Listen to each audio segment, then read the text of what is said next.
The horse whimpered under the foreman's whip until a dirty, panting boy appeared between the fences. When their eyes met, no one understood anything. Dawn broke over Oak Ridge, Kentucky, painting the rolling hills in hues of amber and gold. In an abandoned barn at the edge of town, 12-year-old Elijah Thompson stirred from his makeshift bed of hay. He pulled his mother's tattered blanket tighter around his shoulders, savoring the last moments of warmth before facing another day. The blanket, once a vibrant patchwork of blues and purples, had faded to dull shadows of its former colors, much like Elijah's life since the mine collapse 3 years ago.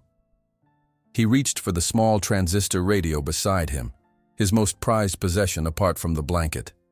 The device crackled to life, a bluegrass tune floating through the musty air of the barn. The music was his morning ritual, a brief connection to a world beyond his solitary existence. Elijah's stomach growled, reminding him of yesterday's meager earnings, not enough for both dinner and breakfast.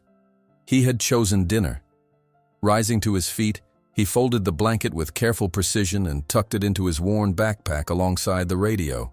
Another day, another dollar, he murmured to himself, a phrase his father used to say each morning before heading to the mines. The memory brought a sharp pang that Elijah quickly suppressed. Dwelling on the past wouldn't fill his stomach. By 6:30, Elijah was already crossing the dew-soaked fields toward the Mason property, where he knew Mrs. Mason often needed help with the chicken coop. His slight frame moved with purpose, practiced in the art of making himself useful enough to earn a meal, but not so noticeable as to invite questions about his living situation. The social workers had given up looking for him months ago. In a town where everyone knew everyone's business, there was an unspoken agreement to look the other way when it came to the Thompson boy. After all, what could anyone do with the son of a troublemaker? "Morning, Mrs. Mason," Elijah called as he approached the farmhouse. The middle-aged woman looked up from where she was scattering feed for her chickens. "Elijah, coop needs cleaning. $2 in breakfast if you're done before 8. Elijah nodded, already reaching for the shovel propped against the wooden structure. He worked methodically, shoveling soiled straw into a wheelbarrow while the chickens pecked around his feet, unfazed by his presence. Animals never seemed bothered by him, a small mercy in a world where humans kept their distance. As he worked, he overheard 2 farmhands talking by the fence, their voices carrying in the morning stillness.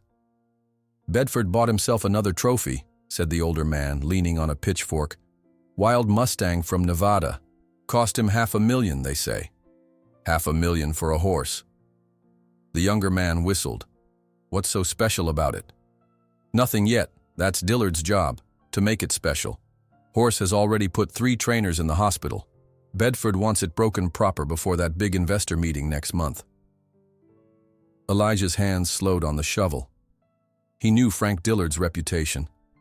The man had been a rodeo champion before a knee injury ended his career, and he now served as head wrangler at Whispering Pines, the Bedford estate. Dillard's methods were legendary for their brutality and effectiveness. Mrs. Mason's voice broke through his thoughts. "You're slowing down, boy. Clock's ticking." Elijah redoubled his efforts, pushing aside thoughts of the Mustang. It wasn't his concern. In Oak Ridge, the Bedford's business was everyone's livelihood, but no one's business to question. After finishing the co-op and wolfing down a breakfast of cold biscuits and gravy, Elijah headed toward town. He needed to earn at least $5 more today to have enough for dinner and tomorrow's necessities. As he walked down Main Street, the whispers followed him like shadows. "That's the Thompson boy. Shame what happened, but Samuel brought it on himself, stirring up trouble. Heard he's living wild somewhere. Refuses to go to the children's home in Louisville. Apple doesn't fall far from the tree. Mark my words, he'll be making trouble just like his daddy." Elijah kept his eyes forward, his expression neutral. He'd learned that reacting only made things worse. Instead, he focused on the task at hand: finding work. By mid-afternoon, he had earned $3 helping the butcher clean his yard and another 2 running errands for old Mrs. Whitley at the general store. As he was leaving the store, Dr. Collins, the local veterinarian, waved him over. "Elijah, I need someone to deliver these medications to Whispering Pines. It's for a mare with colic. $5 if you can get it there within the hour." Elijah hesitated. He avoided the Bedford property when possible. Too many painful memories associated with the family that had essentially owned the town, including the mine that had claimed his parents. But $5 was $5. "I'll take it," he said, accepting the paper bag of medications. The 3-mile walk to Whispering Pines took him past manicured fields and eventually up a long, tree-lined driveway. The estate was a sprawling showcase of wealth. Pristine white fences encircling emerald pastures where thoroughbreds grazed, oblivious to their own worth. The main house stood on a hill, its columns and verandas visible even from the service entrance where Elijah headed. As he approached the stables, an unusual commotion drew his attention. Men were gathered around a distant corral, their voices raised in excitement or alarm. Elijah couldn't tell which. Clutching the medication bag, he continued toward the main stable to complete his delivery, but a piercing whinny stopped him in his tracks. It wasn't the normal vocalization of a horse. It was a sound of primal fear and rage. Curiosity overrode caution. Elijah changed direction, moving toward the sound. As he approached, he saw a scene that made his heart race. In the center of a round training pen, Frank Dillard was facing off against the most magnificent horse Elijah had ever seen. The Mustang was pure black, like coal pulled fresh from the earth, with a distinctive white lightning-shaped mark on its chest. Its muscles rippled beneath a coat matted with sweat and dirt. But it was the horse's eyes that captivated Elijah. Dark brown, almost black, and filled with a fury that barely masked an underlying terror. "Pin him in tighter!"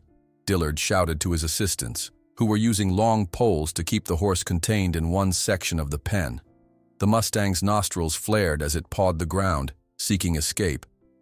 Elijah could feel the animal's panic as if it were his own, a sensation he'd experienced since childhood but never understood. His mother, with her Cherokee heritage, used to say he had eyes that could see into creatures' souls. Right now, those eyes were witnessing something that made his blood run cold. Dillard approached the horse with a heavy whip in hand. "Time to learn who's boss, demon," he growled. The name seemed to fit the horse's wild appearance, but Elijah could see beyond the aggression to the fear driving it. This wasn't a demon. This was a creature fighting for its very sense of self. Dark clouds had been gathering all afternoon, and now thunder rumbled in the distance, as if nature itself objected to what was unfolding. The Mustang's ears pricked at the sound, its agitation increasing. Dillard seized the moment of distraction to close in, throwing a rope around the horse's neck. With practiced efficiency, his men secured additional ropes, limiting the animal's movement until it was tethered to a center post, unable to escape the approaching trainer. "Now we'll see what you're made of," Dillard said, raising the whip. The first crack of leather against flesh coincided with a distant flash of lightning. The Mustang reared as much as its restraints allowed, a sound of pure anguish tearing from its throat. Again and again, the whip fell, leaving angry welts across the horse's gleaming coat. Blood began to darken the dust beneath its hooves. Elijah had seen enough. Dropping the medication bag by the fence, he pushed open the gate and stepped into the training pen. "Stop! You'll kill him!" he cried, his voice cracking with emotion. Dillard spun around, his face flushed with exertion and anger. The momentary distraction allowed the Mustang a brief respite, though it continued to strain against its bonds. "Get out of here, boy. This isn't work for children, especially not for the son of a troublemaker." Dillard's voice dripped with contempt. Elijah stood his ground, though his knees threatened to buckle. "He's bleeding. Those cuts will get infected in this heat." "I said get out!" Dillard took a menacing step toward Elijah, whip still gripped in his hand. A strange thing happened then. The Mustang, which had been fighting furiously against its restraints, suddenly went still. Its eyes, wild with pain and fear just moments before, fixed on Elijah with an intensity that was almost unnerving. The horse's breathing remained rapid, its nostrils flared wide, but there was a new quality to its stillness, something like recognition. Dillard noticed the change and glanced back at the horse, momentary confusion crossing his features. Taking advantage of the trainer's hesitation, Elijah took a step closer to the Mustang. "I'm not going to hurt you," he said softly, the words meant for the horse alone. "I said out." Dillard recovered his composure and raised the whip, this time aiming it toward Elijah. "What's going on here?" The commanding voice of William Bedford cut through the tension like a knife. The owner of Whispering Pines approached the pen, followed by several well-dressed men, investors judging by their expensive suits and curious expressions. Dillard immediately lowered the whip, his demeanor shifting to deferential. "Mr. Bedford, I was just working with the new acquisition," Bedford finished for him, his eyes taking in the scene. The bleeding horse, the dust-covered trainer, and the skinny boy standing defiantly in the center of it all. "Perhaps you could continue this demonstration later, Frank. Our guests are here to discuss the new mine operation." Bedford's gaze lingered on Elijah, a flicker of recognition crossing his features. "Thompson's boy, aren't you?" Elijah nodded once, not trusting his voice. "What business do you have on my property?" Elijah pointed to the medication bag by the fence. "Delivery from Dr. Collins, for the mare with colic." Bedford studied him for a moment longer, then nodded. "Take the medicine to the stable manager, then be on your way." He turned to his guests with a practiced smile. "Gentlemen, shall we continue to the house? I believe Martha has prepared refreshments." As the men departed, Dillard shot Elijah a venomous look. "Finish your errand and get out. This isn't over." Left alone momentarily with the Mustang, Elijah approached cautiously.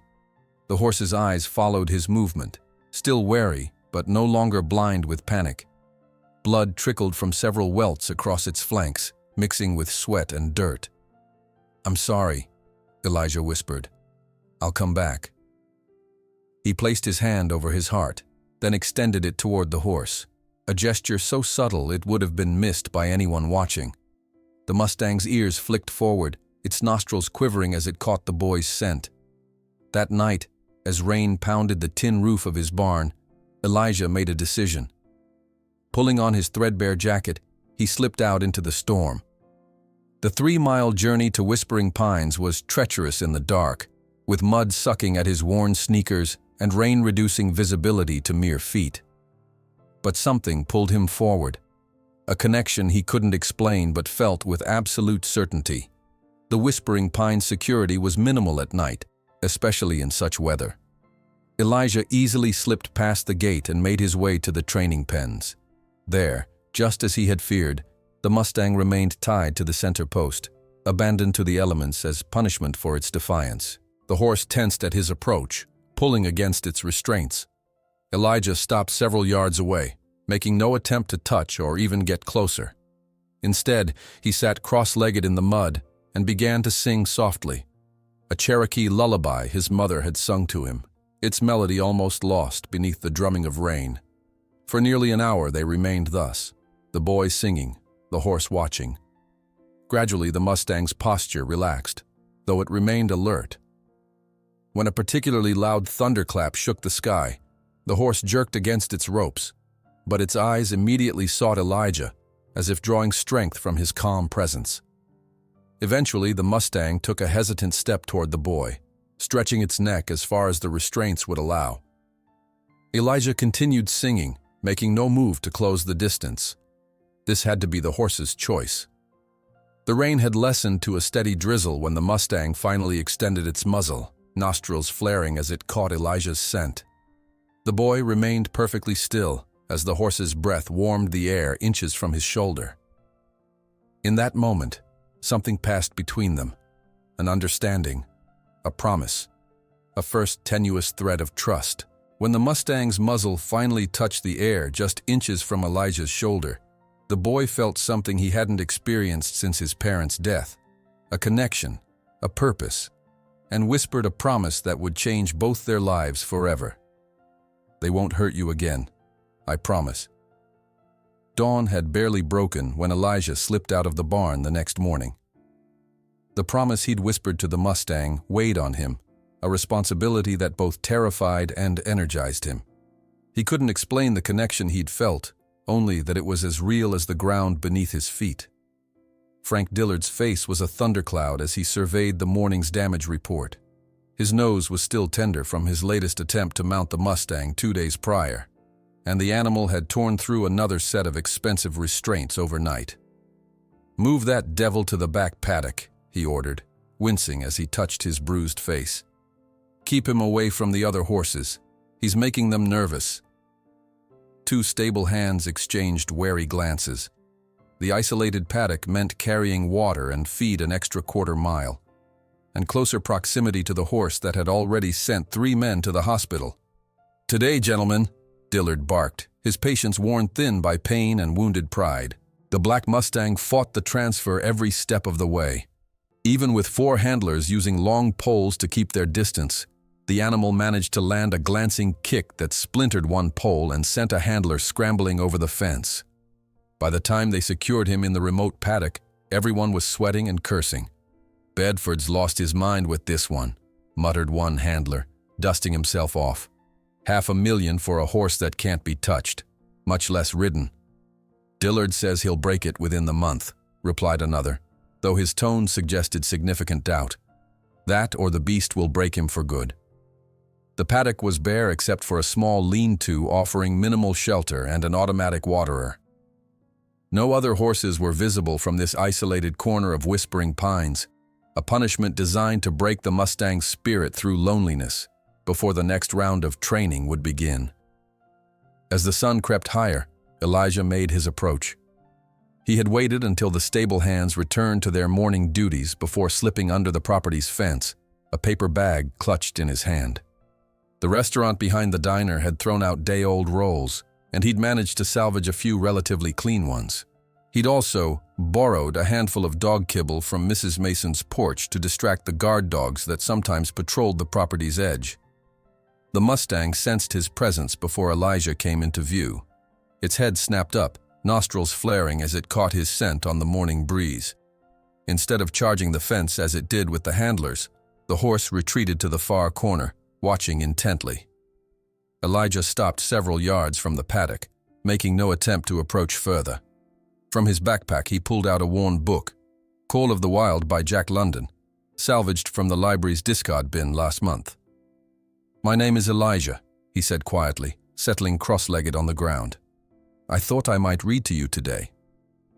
The Mustang's ears flicked forward, catching the cadence of the boy's voice. Its eyes never left Elijah as he opened the book and began reading aloud, his voice soft but clear in the morning stillness. Buck did not read the newspapers, or he would have known that trouble was brewing.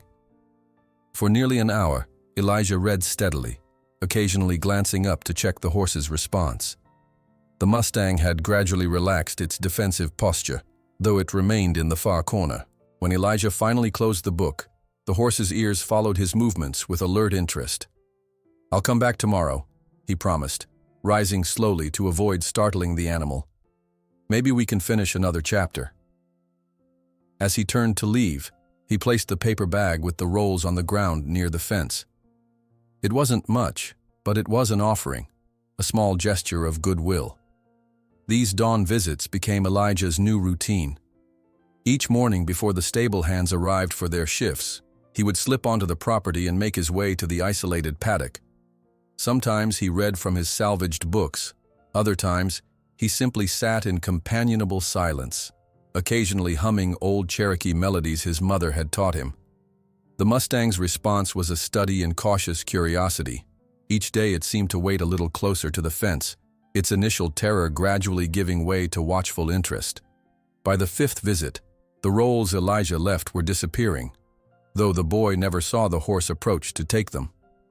On the 7th morning, as Elijah settled into his usual spot with a different book, he noticed movement near the stable road. Ducking behind a feeding trough, he watched as Sarah Collins, the veterinarian's teenage daughter, made her way toward the main stable with her father. Dr. Collins was conducting his weekly examinations of Bedford's prized breeding stock. Sarah often assisted him during summer break, learning the family business while earning pocket money. Today, however, she heard something unusual, a young voice carried on the morning breeze. "That's strange," she said, pausing. "Sounds like someone reading." Her father, focused on organizing his medical bag, barely looked up. Probably one of the stable boys talking to the horses. Some of them do that. But Sarah's curiosity was piqued. "I'll meet you at the main barn. I just want to check something." Following the voice, Sarah crept between equipment sheds until she had a clear view of the isolated paddock. What she saw made her freeze in place. The Thompson boy, the one townspeople whispered about, the orphan who'd refused foster care after the mine disaster, was sitting calmly outside the fence of the Mustang everyone called Demon. Even more shocking, the notorious horse wasn't charging or showing aggression. Instead, it stood perhaps 15 feet from the fence, its attention fixed on the boy who was reading aloud from a tattered paperback. Ducking behind an empty feed barrel, Sarah pulled out her phone and began recording. She couldn't believe what she was seeing. The most dangerous horse on the property, the one Frank Dillard couldn't approach without a whip and 3 assistants, was listening like a schoolchild at story time. For the next 10 minutes, she captured footage of this incredible scene. When Elijah finally closed his book and rose to leave, placing something by the fence, Sarah continued recording. After the boy disappeared toward the property line, the Mustang cautiously approached the fence, stretching its neck to investigate the offering Elijah had left. "Dad needs to see this," she whispered to herself, carefully backing away to avoid being discovered. 3 days later, Frank Dillard was in a foul mood. His scheduled training sessions with the Mustang weren't progressing as he'd promised Bedford. More troubling, the horse's behavior had become inconsistent, rage and terror in the afternoons, but an unusual calmness in the mornings before Dillard arrived. "Something's not right," he growled, watching the Mustang pace its paddock. "That animal is different in the mornings, like it's expecting something." "Maybe it's just getting used to the place," suggested a younger handler, earning a scathing look from Dillard. "Horses like this don't get used to captivity. Someone's interfering with my training." The next morning, Elijah arrived at the paddock to find the Mustang standing closer to the fence than ever before. Progress had been achingly slow but undeniable. Where once the horse had retreated at his approach, now it watched expectantly, ears forward, eyes alert but not fearful. Instead of a book, today Elijah carried a different story, one from his own heritage. "My mother used to tell me about how horses came to the people," he began, settling into his usual spot. "She said that before horses, humans walked everywhere, and their hearts were heavy with the burden of their journeys." The Mustang's ears flicked forward, catching the change in Elijah's voice, the way it softened when he spoke of his mother, the subtle cadence that entered his speech when recounting the old story. The Great Spirit saw their struggle and took pity. From the wind and the earth, he created the first horse and brought it to a young boy who had a pure heart. "This creature will carry your burdens," the Spirit said, "but only if you first understand that he is not your servant, but your brother." As Elijah continued the legend, the Mustang took a tentative step closer, then another. Its movements were hesitant but purposeful. Like approaching a mirage it feared might vanish. From her hiding place behind the same barrel, Sarah Collins watched breathlessly through her phone's camera. She had returned every morning since her discovery, documenting the gradual building of trust between boy and horse. Today felt different, charged with possibility. The boy learned to listen to the horse's spirit before asking anything of his body, Elijah continued, seemingly unaware of both his hidden audience and the Mustang's approach. And because of this respect, the horse offered his strength freely. They became brothers in spirit, neither master nor slave. The Mustang was now barely 10 feet from the fence, closer than it had ever willingly come to a human at Whispering Pines. Its nostrils flared, drawing in Elijah's scent, its eyes fixed on the boy's face. Sarah's finger trembled on her phone as she recorded what happened next. The Mustang extended its neck through the fence rails, reaching toward Elijah with cautious curiosity. The boy, finally noticing the proximity, went completely still. His hand, trembling slightly, rose with painful slowness. Time seemed suspended as boy and horse regarded each other, the distance between them both physical and ancient. the gap between wild and human that had existed since the dawn of their separate evolutions. When Elijah's fingertips finally made the lightest contact with the Mustang's muzzle, tears slid silently down his face.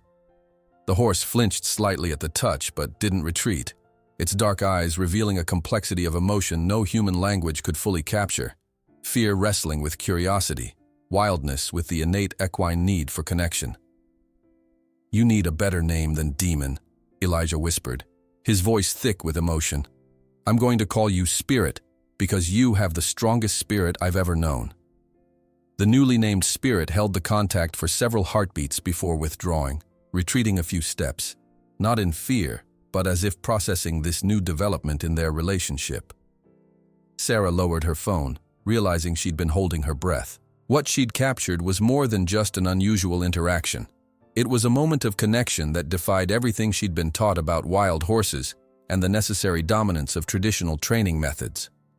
As Elijah gathered his belongings and prepared to leave, Spirit remained near the fence, watching with an intensity that spoke of newfound awareness.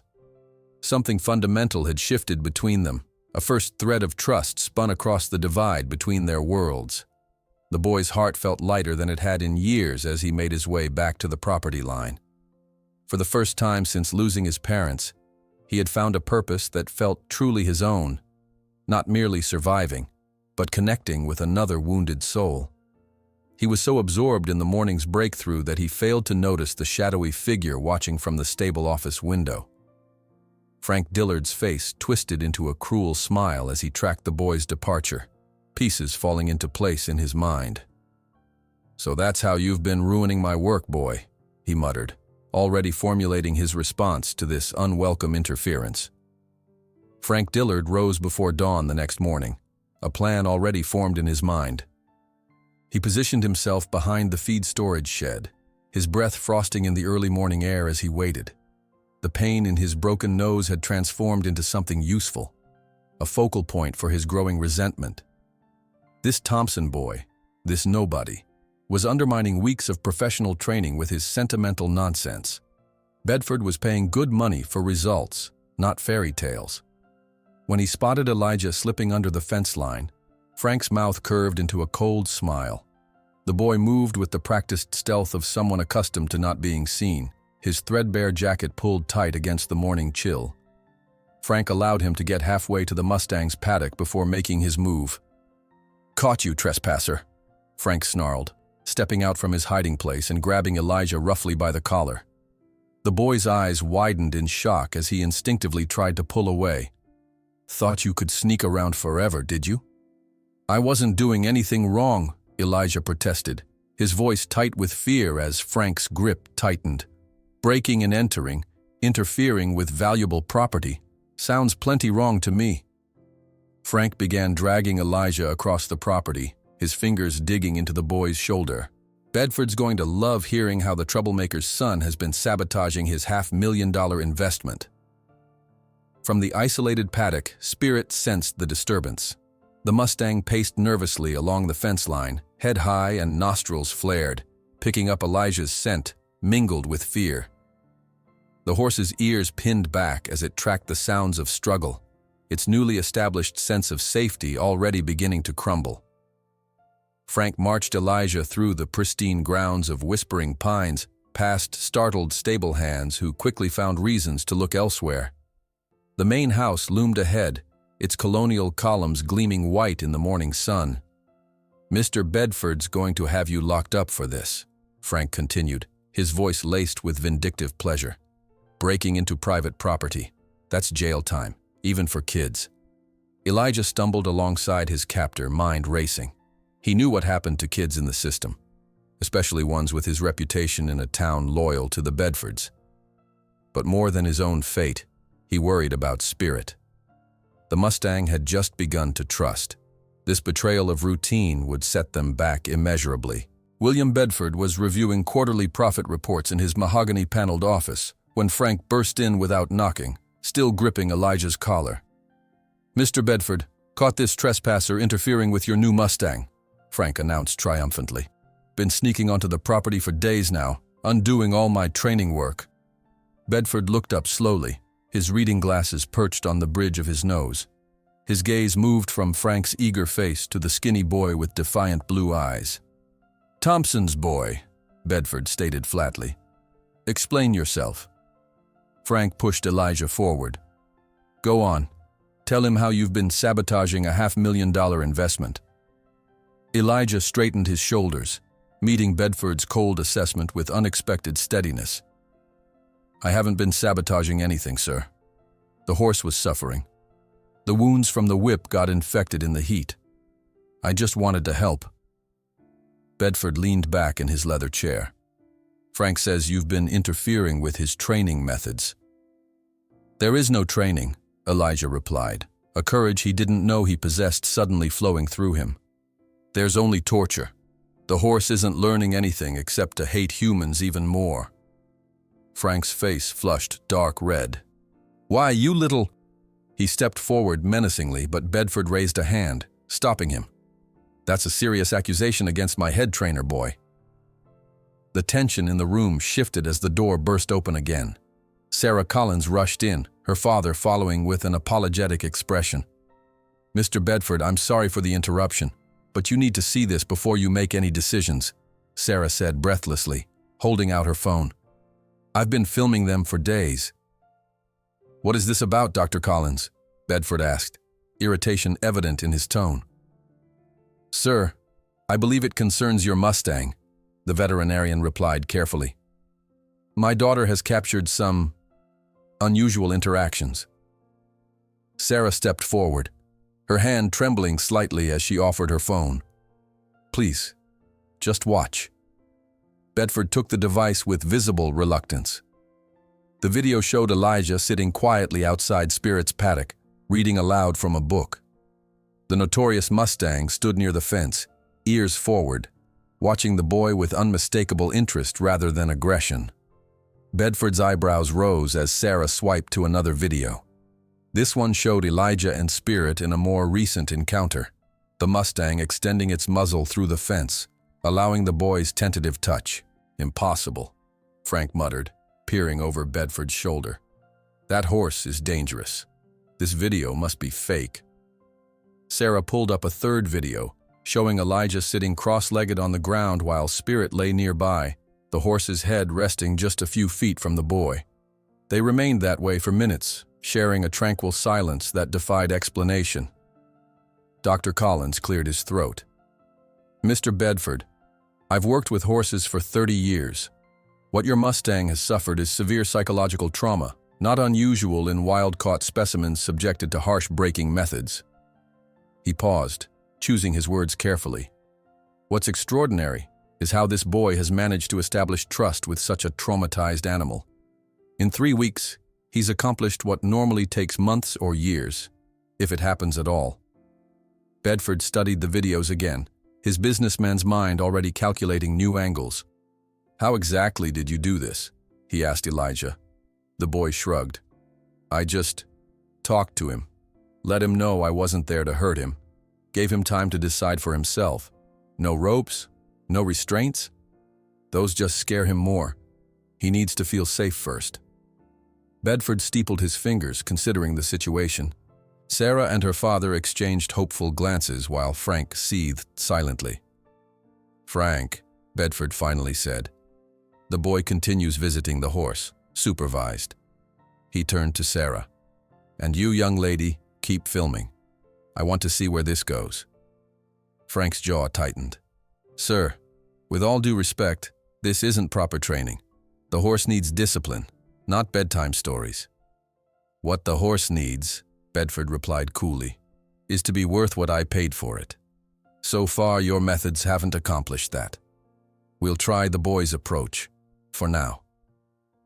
As they left the office, Frank grabbed Elijah's arm, his fingers digging in hard enough to bruise. "This isn't over," he hissed. "One wrong move, and I'll make sure you never set foot on this property again." The next morning, Elijah approached Spirit's paddock with trepidation. Would yesterday's disruption have shattered their fragile trust? The Mustang was already at the fence, ears pricked forward, watching for him.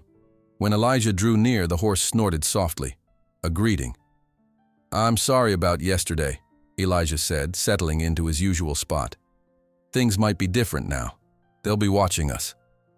As if on cue, Sarah appeared with her camera. "Don't mind me," she said, keeping a respectful distance. "Just pretend I'm not here." Over the following days, their audience grew. Sarah's videos, initially shared just with her father and Bedford, began circulating among the stable staff. Soon, visitors to Whispering Pines would pause at the paddock fence, watching in wonder as the boy who lived in a barn communed with the horse everyone had deemed untamable. The Horseman of Kentucky, someone dubbed him online, after Sarah posted a particularly moving clip of Elijah sitting quietly while Spirit grazed beside him, the horse occasionally nudging the boy's shoulder with its muzzle. The videos spread beyond Oak Ridge. Horse enthusiasts from neighboring counties began making pilgrimages to Whispering Pines, hoping to glimpse the phenomenon for themselves. Bedford, ever the businessman, began charging a modest viewing fee for visitors wanting to observe the morning sessions. "How do you do it?" Sarah asked Elijah one morning after a particularly successful interaction where Spirit had allowed the boy to run a hand along his neck for the first time. "He trusts you completely." Elijah shook his head. "Not completely. We're still learning each other. And I don't really do anything, I just listen." "Listen to what?" "To what he's trying to tell me, when he's scared, when he's curious, when he needs space." Elijah looked at the Mustang grazing nearby. Most people only pay attention to what horses do with their bodies, but they're always talking with their eyes, their ears, the way they breathe. Sarah studied him thoughtfully. "How did you know he wouldn't hurt you that first time?" Elijah considered the question. "I didn't, but I knew he didn't want to hurt anyone. He was just terrified. Sometimes fear looks like anger when you don't have any other way to protect yourself." The words hung in the air between them, and Sarah wondered if he was still talking about the horse. One evening, dark thunderclouds gathered over Oak Ridge, promising a violent summer storm. As lightning flickered on the horizon, the horses in the main stables grew restless, sensing the atmospheric pressure change. In his isolated paddock, Spirit began pacing anxiously, his previous traumas making him particularly vulnerable to the approaching chaos. Elijah, who had been helping Dr. Collins with medication deliveries, heard the distant rumble of thunder and immediately thought of Spirit. The Mustang had been left alone during the last storm. This time would be different. As the first heavy raindrops began to fall, Elijah ran toward the paddock, ignoring the shouts of stable hands taking shelter. "Kid, get inside. That horse goes crazy during storms," one of them called after him. "He'll kill you when he's panicked like that," another warned. The sky opened up just as Elijah reached the paddock. Through the curtain of rain he could see Spirit galloping in blind circles, terror evident in every movement. Lightning flashed overhead, followed immediately by a deafening crack of thunder. The Mustang reared, eyes rolling white with fear. Without hesitation, Elijah slipped through the fence rails and into the paddock. From the relative shelter of the stable porch, Sarah filmed the scene, her hands trembling around her phone. Several workers stood frozen beside her, certain they were about to witness a tragedy. "Someone stop him!" Dr. Collins shouted, running toward them from the main barn. "That horse will trample him in this state." But it was too late. Elijah stood in the center of the paddock, rain plastering his clothes to his thin frame. Spirit spotted him and, for a heart-stopping moment, changed direction, charging straight toward the boy. Everyone watching held their breath, expecting the worst. But as the Mustang neared Elijah, something extraordinary happened. Instead of trampling the boy, Spirit slowed, circling him once before coming to stand directly beside him, trembling from muzzle to tail. With infinite gentleness, Elijah placed his hand on the horse's soaked neck. Then, in a move that drew gasps from the onlookers, he rested his forehead against Spirit's, their eyes closing in unison as the storm raged around them. From that position they breathed together, boy and horse finding synchronicity in the midst of chaos. Gradually the Mustang's trembling subsided. More remarkably, the other horses in the nearby stables who had been whinnying in distress began to quiet as well, as if drawing calm from the unlikely pair in the paddock. Sarah's video of this moment, posted that evening with the caption, "The language of trust," would be viewed 5 million times within 24 hours. News outlets across the country picked up the story of the orphaned boy who could speak to horses. Animal behaviorists and equine specialists began contacting Bedford, requesting permission to study the phenomenon. For Frank Dillard, each new video was another nail in the coffin of his reputation. His methods, once considered the standard in the industry, were now being questioned by everyone from casual viewers to professional trainers. His status at Whispering Pines diminished with each new demonstration of Elijah's gentle approach. "It's just a trick," he insisted to anyone who would listen, his voice bitter with resentment. "That's not real training if the horse can't be ridden and controlled." But as Bedford announced a major event to showcase Spirit's progress, the pressure on Frank became unbearable. His job, and more importantly, his identity as the best horse trainer in Kentucky, hung in the balance. That evening, as Frank watched Sarah's latest viral video on his phone, his fingers gripped the device so tightly that his knuckles turned white. "This isn't real horsemanship," he muttered, his face illuminated by the screen showing Elijah and Spirit standing peacefully together in the storm. "It's just a circus trick, and I'm going to prove it to everyone." The video of the connection during the storm spread like wildfire across the internet, attracting national media attention and making Frank Dillard clench his fist so tightly that his fingers turned white as he muttered, "This isn't real horsemanship, it's just a circus trick, and I'm going to prove it to everyone." William Bedford sat in his office, watching the view counter rise on Sarah Collins' latest upload. 3 million views and climbing. The comments section overflowed with emotional responses, media inquiries, and requests for interviews. His phone hadn't stopped ringing all morning. Horse magazines, television producers, even a documentary team from National Geographic had reached out overnight. He tapped his fountain pen against the mahogany desk, mind calculating possibilities. What had begun as an embarrassing investment, a $500,000 Mustang too wild to be ridden, had transformed into a marketing opportunity beyond his imagination. The time had come to capitalize on it properly. "Angela," he called to his secretary, "contact the Kentucky Equestrian Association. I want to announce a special demonstration during the annual horse auction next week." The woman nodded, already making notes. "What should I tell them about the nature of the demonstration, sir?" Bedford smiled thinly. "Tell them Whispering Pines will present a revolutionary approach to horse gentling, featuring the wild Mustang that's become an internet sensation, and the remarkable boy who tamed him." That afternoon, Bedford called a meeting of his equestrian staff. Frank Dillard stood stiffly at the back of the room, arms crossed defensively across his chest, as Bedford outlined his vision. "The Kentucky auction attracts the wealthiest horse people in the country," Bedford explained. "Imagine their faces when they see what we've accomplished with Spirit. It will revolutionize Whispering Pines' reputation in the industry." One of the younger trainers raised her hand tentatively. "Will the Thompson boy be doing the demonstration?" Bedford nodded. "Elijah will be our centerpiece. The videos have created expectations. We need to meet them." Frank's jaw tightened visibly. "With all due respect, sir, a public demonstration requires control and predictability. The boy has no formal training. What if the horse reverts to its wild behavior with hundreds watching?" "That's why you and the boy will work together," Bedford replied smoothly. "Frank, your experience combined with Elijah's unique approach will ensure we cover all contingencies." After the meeting, journalists descended on Whispering Pines like locusts.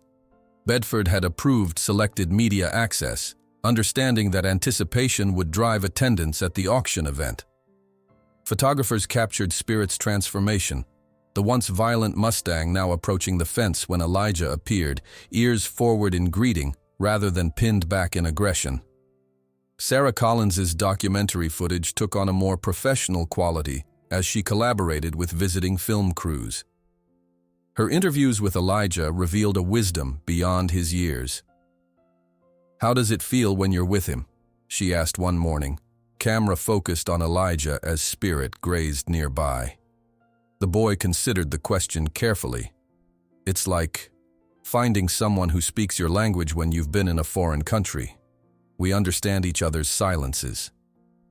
Horse behavior experts watched in fascination as Elijah introduced new elements to Spirit's world, a soft brush that the Mustang initially feared but gradually accepted, a colorful ball that he investigated with cautious curiosity, a gentle touch that extended further along his body each day. He's rewriting the trauma response, explained Dr. Hernandez, an equine psychologist who had flown in from California. Most traumatized horses lock those fear pathways in place for life. Somehow this boy is helping the animal create new neural connections. The night before the auction, Bedford called Frank and Elijah to his office for final instructions. The contrast between them couldn't have been starker. Frank in his pressed Western shirt and polished boots, Elijah in clean but worn clothes that Eleanor Whitmore had quietly provided when she heard about the upcoming demonstration. "Tomorrow is crucial for Whispering Pines," Bedford began, pacing before the large windows overlooking his estate. "Frank, you and Elijah will demonstrate how traditional and alternative methods can work together. Show the progression from wild to willing." Frank nodded stiffly. "Yes, sir." "Elijah, you'll begin with your usual interaction, showing how Spirit responds to your approach. Then Frank will demonstrate more formal training techniques. Together, you'll show the integration of both methods." The boy frowned slightly. Spirit hasn't been introduced to any equipment yet. He might not be ready. "Frank will ensure everything goes smoothly," Bedford assured him. "This isn't just about the horse anymore. It's about showcasing Whispering Pines' innovative approach." As they left the office, Frank placed a heavy hand on Elijah's shoulder, stopping him in the hallway. "Listen carefully, boy. Tomorrow I'll show everyone what real horse training looks like. Don't get in my way." His fingers dug painfully into Elijah's collarbone before he released him and walked away. That evening, as dusk settled over the property, Elijah made his way to Spirit's paddock for a final visit before the demonstration. The Mustang came immediately to the fence, nickering softly in greeting, a sound he had only recently begun to make.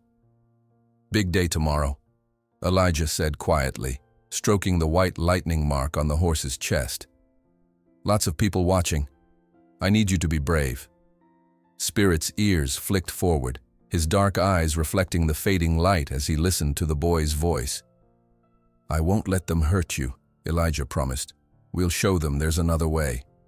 As he turned to leave, Frank emerged from the shadows near the feed shed. "One more thing, Thompson," he called. "Bedford wants the horse bathed specially for tomorrow. All the products are in that old storage shed over there." He pointed to a weathered structure at the edge of the property. "Get it done tonight." Elijah hesitated. "I've never bathed him before. He might not—" "Bedford's orders," Frank interrupted. "Unless you want to disappoint him after all he's done for you." Reluctantly, Elijah headed toward the shed. The door creaked as he pushed it open, revealing a dark interior cluttered with ancient tack and dusty supplies. He stepped inside, searching for the bathing products Frank had mentioned. The sudden slam of the door behind him sent his heart racing. He spun around in the darkness, lunging for the handle only to find it immovable. Outside, he heard the unmistakable sound of a padlock clicking into place. "Frank!" Elijah pounded on the door. "What are you doing?" "Better rest up, boy." Frank's muffled voice came through the wooden planks. "Tomorrow I'll show everyone how a horse is really trained." Elijah's shouts went unanswered as Frank's footsteps receded. The boy slumped against the door, the reality of his situation sinking in. Through a crack in the wall, he could see Frank heading towards Spirit's paddock, a coiled rope in one hand, and what looked like a western saddle carried over his shoulder. In the main stable, Frank worked methodically in the yellow light of a single bulb. Spirit had been moved to a stall, already a stressful change for the Mustang accustomed to his paddock. The horse paced nervously in the confined space, nostrils flaring at the unfamiliar smells of leather and metal. "Not so brave without your little friend, are you?" Frank muttered, approaching with a heavy saddle blanket. Spirit's ears pinned back, his body tensing as Frank entered the stall. The trainer moved with practiced efficiency, knowing he had to work quickly before the horse's fight response fully engaged. The blanket went over Spirit's back, followed immediately by a western saddle with weighted stirrups. The Mustang flinched at the unfamiliar pressure, shifting sideways in the stall. Frank cinched the girth tight, too tight, causing Spirit to kick out in protest. "Fight all you want tonight," Frank said grimly, reaching for a severe bit attached to a bridle adorned with silver conchos. "By morning, you'll know who's in charge." Dawn broke clear and crisp over Whispering Pines. The property buzzed with activity as staff prepared for the hundreds of visitors expected for the demonstration. A makeshift viewing area had been constructed around the main training ring, complete with elevated seating for VIPs and media platforms for cameras. Sarah Collins arrived early with her father, immediately sensing something amiss when she couldn't locate Elijah at his usual spots. "Have you seen Elijah this morning?" she asked one of the stable hands. The man shook his head. "Figured he'd be with that Mustang of his." Sarah frowned, pulling out her phone to call him before remembering Elijah didn't have a cell phone. "Something's wrong, Dad. He'd never miss this." By mid-morning, guests began arriving. Horse breeders in expensive hats, journalists with press badges, families eager to see the miracle horse and boy they'd watched online. Among them were several prominent equine experts, including Eleanor Whitmore, the elderly owner of Kentucky's most prestigious Arabian breeding program. At precisely 11 o'clock, William Bedford took to the small stage erected beside the training ring. Dressed in a tailored suit with a bolo tie fastened with a gold horsehead clasp, he raised his hands to quiet the expectant crowd. "Ladies and gentlemen, welcome to Whispering Pines. Today, you'll witness something extraordinary. The culmination of months of innovative work with one of the most remarkable equine specimens in the country." Bedford's practiced speech faltered as Frank appeared at the gate, leading Spirit into the ring. The crowd's murmurs of confusion were immediate and justified. This was not the calm, curious horse from the viral videos. Spirit entered with head lowered, fighting the tight control of an elaborate bridle. The saddle on his back was clearly causing discomfort, and fresh welts showed on his flanks where spurs had already left their mark. Most concerning was the vacant look in his eyes, the 1,000-yard stare of an animal retreating into itself. "Where's the boy?" someone called from the audience. Bedford scanned the crowd, realizing the same question was on everyone's lips. The star of their viral sensation was nowhere to be seen. "Unfortunately," Bedford improvised smoothly, "it appears our young collaborator couldn't be with us today. However, our experienced foreman Frank Dillard will conduct the demonstration." Frank tipped his hat to the crowd, a confident smile beneath his mustache as he positioned himself to mount. Spirit stood unnaturally still, his body rigid with tension, not acceptance. The moment Frank's weight settled into the saddle, Spirit transformed. The resigned posture vanished, replaced by explosive energy as the Mustang erupted into a series of violent bucks. Frank, caught unprepared despite his experience, yanked brutally on the reins, spurring hard into the horse's sides. What followed was chaos. Spirit twisted and reared, fighting with the desperation of a creature whose worst fears had been confirmed. Frank, determined not to be humiliated before the crowd, employed his spurs and whip mercilessly. The audience watched in horror as the beautiful partnership they had expected devolved into a brutal power struggle. "Stop this immediately," Dr. Collins shouted, rushing toward the fence. "The animal will injure itself severely." In that moment, Frank lost his seat. Spirit's powerful hindquarters launched the trainer through the air, sending him crashing into the fence with a sickening crack. Several boards splintered under the impact, and Frank lay motionless in the dust. Spirit, finally free of his rider, galloped in panicked circles, blood streaming from where the spurs had torn his sides. The bridle, partially dislodged in the struggle, cut into the corners of his mouth with each frantic head toss. "Control that animal," Bedford ordered his stunned staff, who hesitated at the gate, none willing to enter the ring with the frenzied Mustang. "Someone bring a tranquilizer," a voice called from the crowd. "He'll hurt someone." Bedford, seeing his showcase dissolving into disaster, made a rapid calculation. "Dr. Collins, that animal is clearly too dangerous. We have children here. Prepare to euthanize it." A horrified murmur swept through the audience. Sarah, still filming everything, was broadcasting live to social media. "You can't do that!" she cried out. "Where's Elijah? Someone needs to find him." As if in answer to her plea, several workers from the neighboring farm came running toward the arena. "We found the Thompson boy," one shouted breathlessly. "He was locked in the old storage shed since last night." Elijah appeared behind them, his face streaked with dirt and dried tears. When he saw the state of spirit in the ring, he froze, his expression shifting from exhaustion to horror to determination. "What have you done to him?" His voice, though young, carried an accusation that silenced the crowd. Bedford, feeling the weight of hundreds of judgmental eyes and cameras, hesitated. "Boy, that animal is dangerous. Look what it did to Frank. We can't risk—" "You made him dangerous again," Elijah interrupted, walking purposefully toward the gate. "Please, let me in." "Absolutely not." Bedford blocked his path. "I won't have a child killed on my property." A commanding voice cut through the tension. "Mr. Bedford, I suggest you reconsider." All heads turned to see Eleanor Whitmore making her way forward, her silver hair gleaming in the sunlight. "I've been watching this live stream for the past 10 minutes, and what I've witnessed is animal abuse, followed by an attempt to cover up evidence." Behind her, several influential breeders and media representatives nodded gravely. The court of public opinion now weighed more heavily than any authority Bedford could exert. 5 minutes, Bedford finally conceded. The veterinarian stays ready with the tranquilizer. With all cameras focused on him and Eleanor Whitmore's voice echoing across the arena.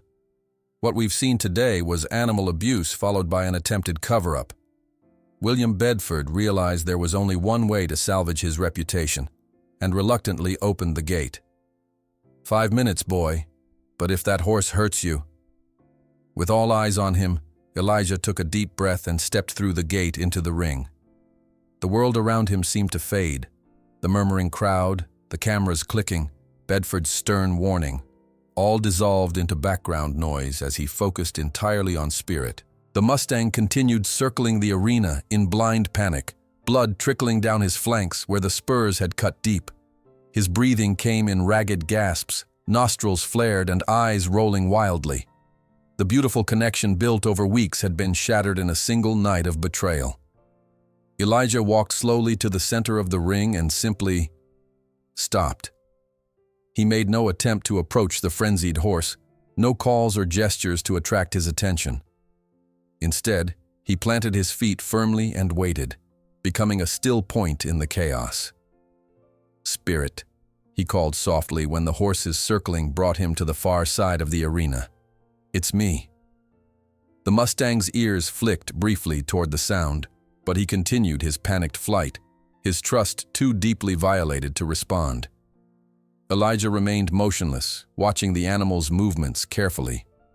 The boy's face reflected not fear, but a profound sadness that seemed to age him beyond his 12 years. Then, almost imperceptibly, he began to sing. The same Cherokee lullaby he had sung during their first night in the rain. His voice trembled slightly at first, thin and uncertain in the vast silence that had fallen over the spectators. But with each note, it grew steadier, carrying across the arena with surprising clarity. The transformation wasn't immediate, but it was unmistakable. On Spirit's third circuit around the ring, his gallop slowed fractionally. By the fifth, it had reduced to a trot, his head turning slightly toward the center with each pass. The audience watched, collectively holding their breath as the Mustang gradually decelerated to a walk, his breathing still rapid but his movements less erratic. Dr. Collins stood ready with a tranquilizer gun at the fence, but lowered it slightly as he witnessed the change in the horse's demeanor. "Remarkable," he whispered to no one in particular. Spirit finally came to a complete stop about 20 feet from Elijah, his body still tensed for flight, sides heaving with exertion. Blood and sweat matted his once gleaming coat, and the twisted bridle cut cruelly into the corners of his mouth. His eyes, which had been glazed with terror, now fixed on the boy with a complicated mixture of recognition and wariness. Elijah continued singing softly, making no move to approach. The Mustang's ears remained locked on him, occasionally flicking back toward the crowd, before returning to the source of the familiar melody. "He's giving the horse a choice," Eleanor Whitmore explained quietly to those nearby. "Unlike everything else that's been done to that animal since its capture." After what seemed like an eternity but was perhaps only 2 minutes, Spirit took a hesitant step toward Elijah. Then another. The horse's approach was cautious, halting, testing whether this familiar human was still trustworthy in a world that had proven dangerous again. When Spirit finally reached the boy, he extended his muzzle, nostrils quivering as he took in Elijah's scent.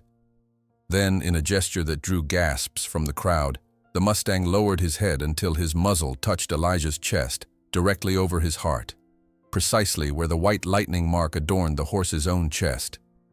Elijah's song faltered as tears filled his eyes. With infinite gentleness, he raised his hand and placed it on Spirit's neck, feeling the tremors that still ran through the powerful body. "I'm sorry," he whispered, his voice breaking. "I'm so sorry they hurt you." The profound connection between boy and horse was palpable even to those watching from a distance. Cameras whirred and clicked, capturing the moment when Spirit, still injured and frightened, chose trust over fear. Slowly, with the Mustang following willingly beside him, Elijah led Spirit away from the center of the ring toward a quiet corner, where he began carefully examining the horse's wounds. His gentle hands moved methodically, removing the painful bridle first, then loosening the cinch on the heavy saddle. A reverent silence had fallen over the once bustling arena. Even those who had come expecting entertainment found themselves witnesses to something that felt almost sacred, the healing of a broken trust. "This isn't a show anymore," Dr. Collins said softly to Bedford, who stood watching with an unreadable expression. "That boy needs privacy to help that horse."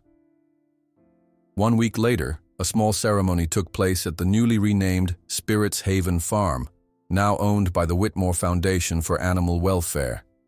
What had once been the eastern section of Whispering Pines, including the abandoned barn where Elijah had lived, had been purchased by Eleanor Whitmore in a transaction that had the town buzzing with speculation about the sum involved.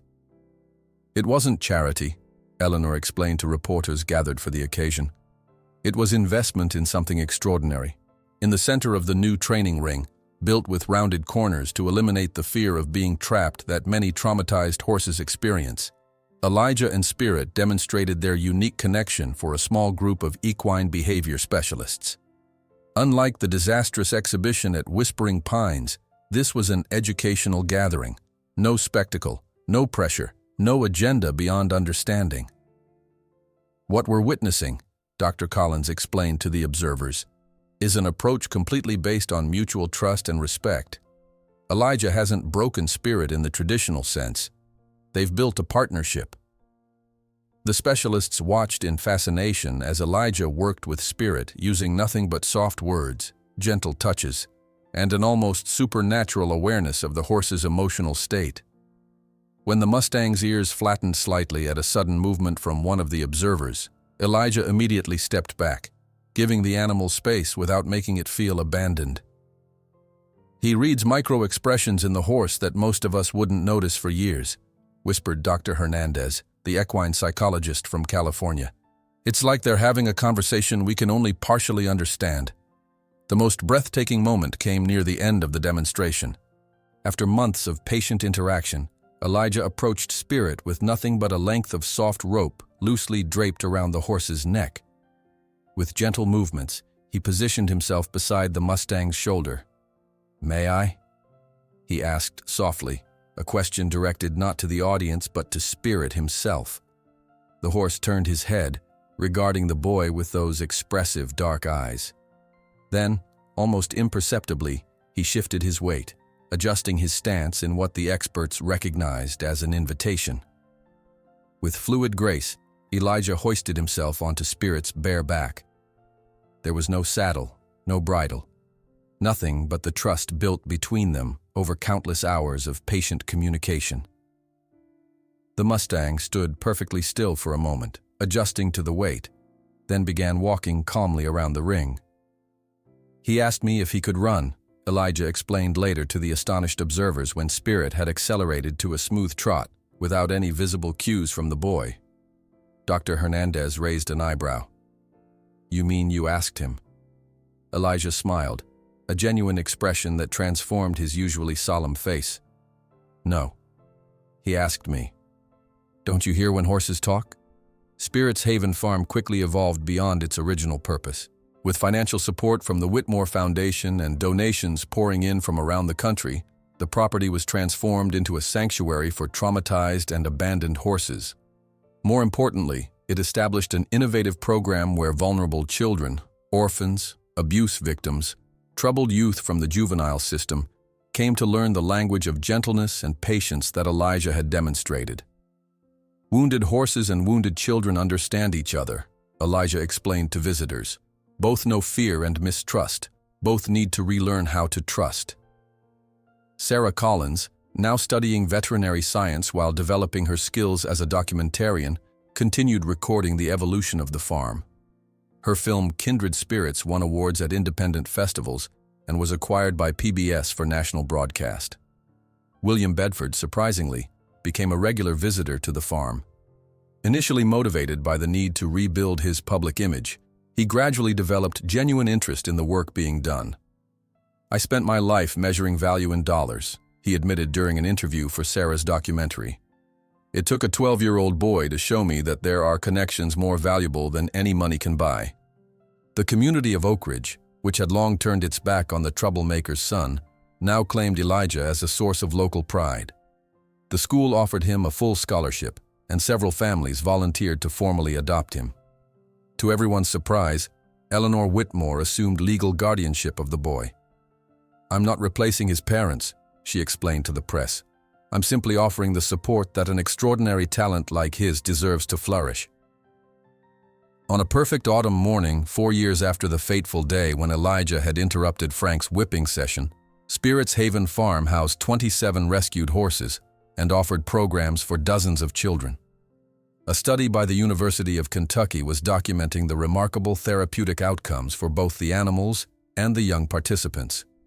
Elijah, now a 16-year-old with the same gentle eyes but broader shoulders and renewed confidence, mounted Spirit without any equipment. Together they galloped across the golden fields of the farm, crossing the stream and climbing to the top of the hill that offered a view of the entire valley. There on the hilltop, with the wind ruffling Spirit's black mane and the boy's hair, they stopped. No command was given, no rein pulled. Man and animal simply chose the same moment to contemplate the world below them, a world they had both helped make a little more understanding, a little kinder. "You were right, Mom," Elijah murmured to the wind. "Sometimes the most broken souls are the ones who best understand how to heal others." Spirit turned his head slightly, as if agreeing with words only he could hear. Then, on his own initiative, the powerful Mustang once called Demon descended the hill in a smooth gallop, carrying not a master, but a friend, an equal, proving that when two broken spirits meet, the healing they share can be stronger than any wound they carry. Eleanor Whitmore's sprawling Victorian farmhouse gleamed white against the Kentucky blue sky as she led a small tour group along the gravel path that wound through Spirit's Haven Farm. 6 months had transformed the once neglected eastern portion of the Bedford property into a thriving sanctuary. The faded red barn had been restored, its fresh paint a vibrant contrast to the rolling green pastures where horses now grazed peacefully. "We currently house 12 rescued equines," Eleanor explained to the potential donors, her silver hair catching the morning light. "Each one arrives with their own trauma history, and each healing journey is unique." The visitors nodded appreciatively, cameras clicking as they documented the transformation. None of them noticed Elijah slipping away from the tour, retreating toward the main house with quiet steps. At 13, he had grown an inch taller since that fateful day at the Bedford exhibition, but his slender frame still carried the watchful energy of someone accustomed to making himself invisible when necessary. Inside his bedroom, a space that still felt foreign after 6 months, Elijah closed the door and exhaled slowly. The room was comfortable beyond anything he'd known before. A proper bed with a handmade quilt, bookshelves filled with volumes on horse behavior and Native American history, walls painted a soothing blue. Yet each night, he found himself pulling his mother's tattered blanket from the drawer and sleeping on the hardwood floor, the softness of the mattress too disorienting for peaceful rest. He ran his fingers along the spines of his new books, treasures that would have seemed impossible when he lived in the abandoned barn. The transition to this structured life with Eleanor had been more challenging than anyone anticipated. After years of complete independence, school schedules and regular mealtimes felt like constraints rather than comforts. "Elijah?" Eleanor's gentle knock preceded her voice. "The donors have left. Are you all right?" "I'm fine," he answered, the practiced response coming automatically. "Just tired." When she opened the door, her eyes immediately fell to the rumpled blanket on the floor. They had this silent exchange daily, her concern meeting his discomfort, neither knowing how to bridge the gap between his past and present. "Dr. Collins called," she said, instead of addressing the makeshift bed. "2 new horses arriving tomorrow. One's a former racehorse with a shattered knee. The other—" She hesitated. "Well, we'll discuss him when he arrives." Elijah nodded, grateful for the change of subject. Horses were the one constant that made sense across his old life and new one. The following morning brought the familiar yellow school bus rumbling down the farm's driveway. Elijah shouldered his backpack, stomach already knotting at the prospect of another day navigating the complex social landscape of Oak Ridge Middle School. His return to formal education after years of absence had placed him in 7th grade with children 2 years younger, creating an immediate barrier. "Hey, horse whisperer." The mocking call came as soon as he stepped onto the bus. "Did you neigh at your breakfast this morning?" Several students laughed, while others stared out windows with studied indifference. Fame had not translated to acceptance. If anything, it had marked him as even more of an outsider. Elijah slid into an empty seat, focusing on the passing landscape as the bus lurched forward. The teachers treated him with a mixture of fascination and wariness, never quite sure how to handle a student whose videos they'd watched online. His classmates alternated between asking for selfies to post on social media and whispering "freak" when they thought he couldn't hear. By afternoon, the tension of maintaining his careful mask of indifference had exhausted him. When the final bell rang, Elijah practically ran from the building, not stopping until he reached the sanctuary of Spirit's Haven. He found the Mustang waiting by the fence, ears pricked forward in greeting. Without a word, Elijah slipped through the rails and buried his face in Spirit's mane, inhaling the comforting scent of horse and hay. "I don't belong anywhere," he whispered against the warm neck. "Not in Eleanor's house, not at school." He pulled back slightly to meet the horse's intelligent gaze. "Only here, with you. You don't care if I'm weird or famous or poor." Spirit nudged Elijah's chest gently with his muzzle, his breath warm against the boy's heart. This silent communication had deepened over the months, each understanding the other's moods with uncanny precision. Their moment of connection was interrupted by the sound of tires on gravel. Elijah turned to see a sleek black Mercedes pulling up the driveway, instantly recognizable as William Bedford's car. The businessman had become a surprisingly regular visitor to Spirit's Haven, always arriving with photographers in tow and a new donation check prominently displayed. "Twice in 1 month," Eleanor remarked, appearing beside Elijah at the fence. "He must be planning something big." Bedford emerged from the car in his customary tailored suit, waving to the waiting photographers before approaching Eleanor and Elijah with practiced charm. "Ms. Whitmore, young Mr. Thompson," he greeted them, his smile not quite reaching his eyes. "I've brought something for the sanctuary."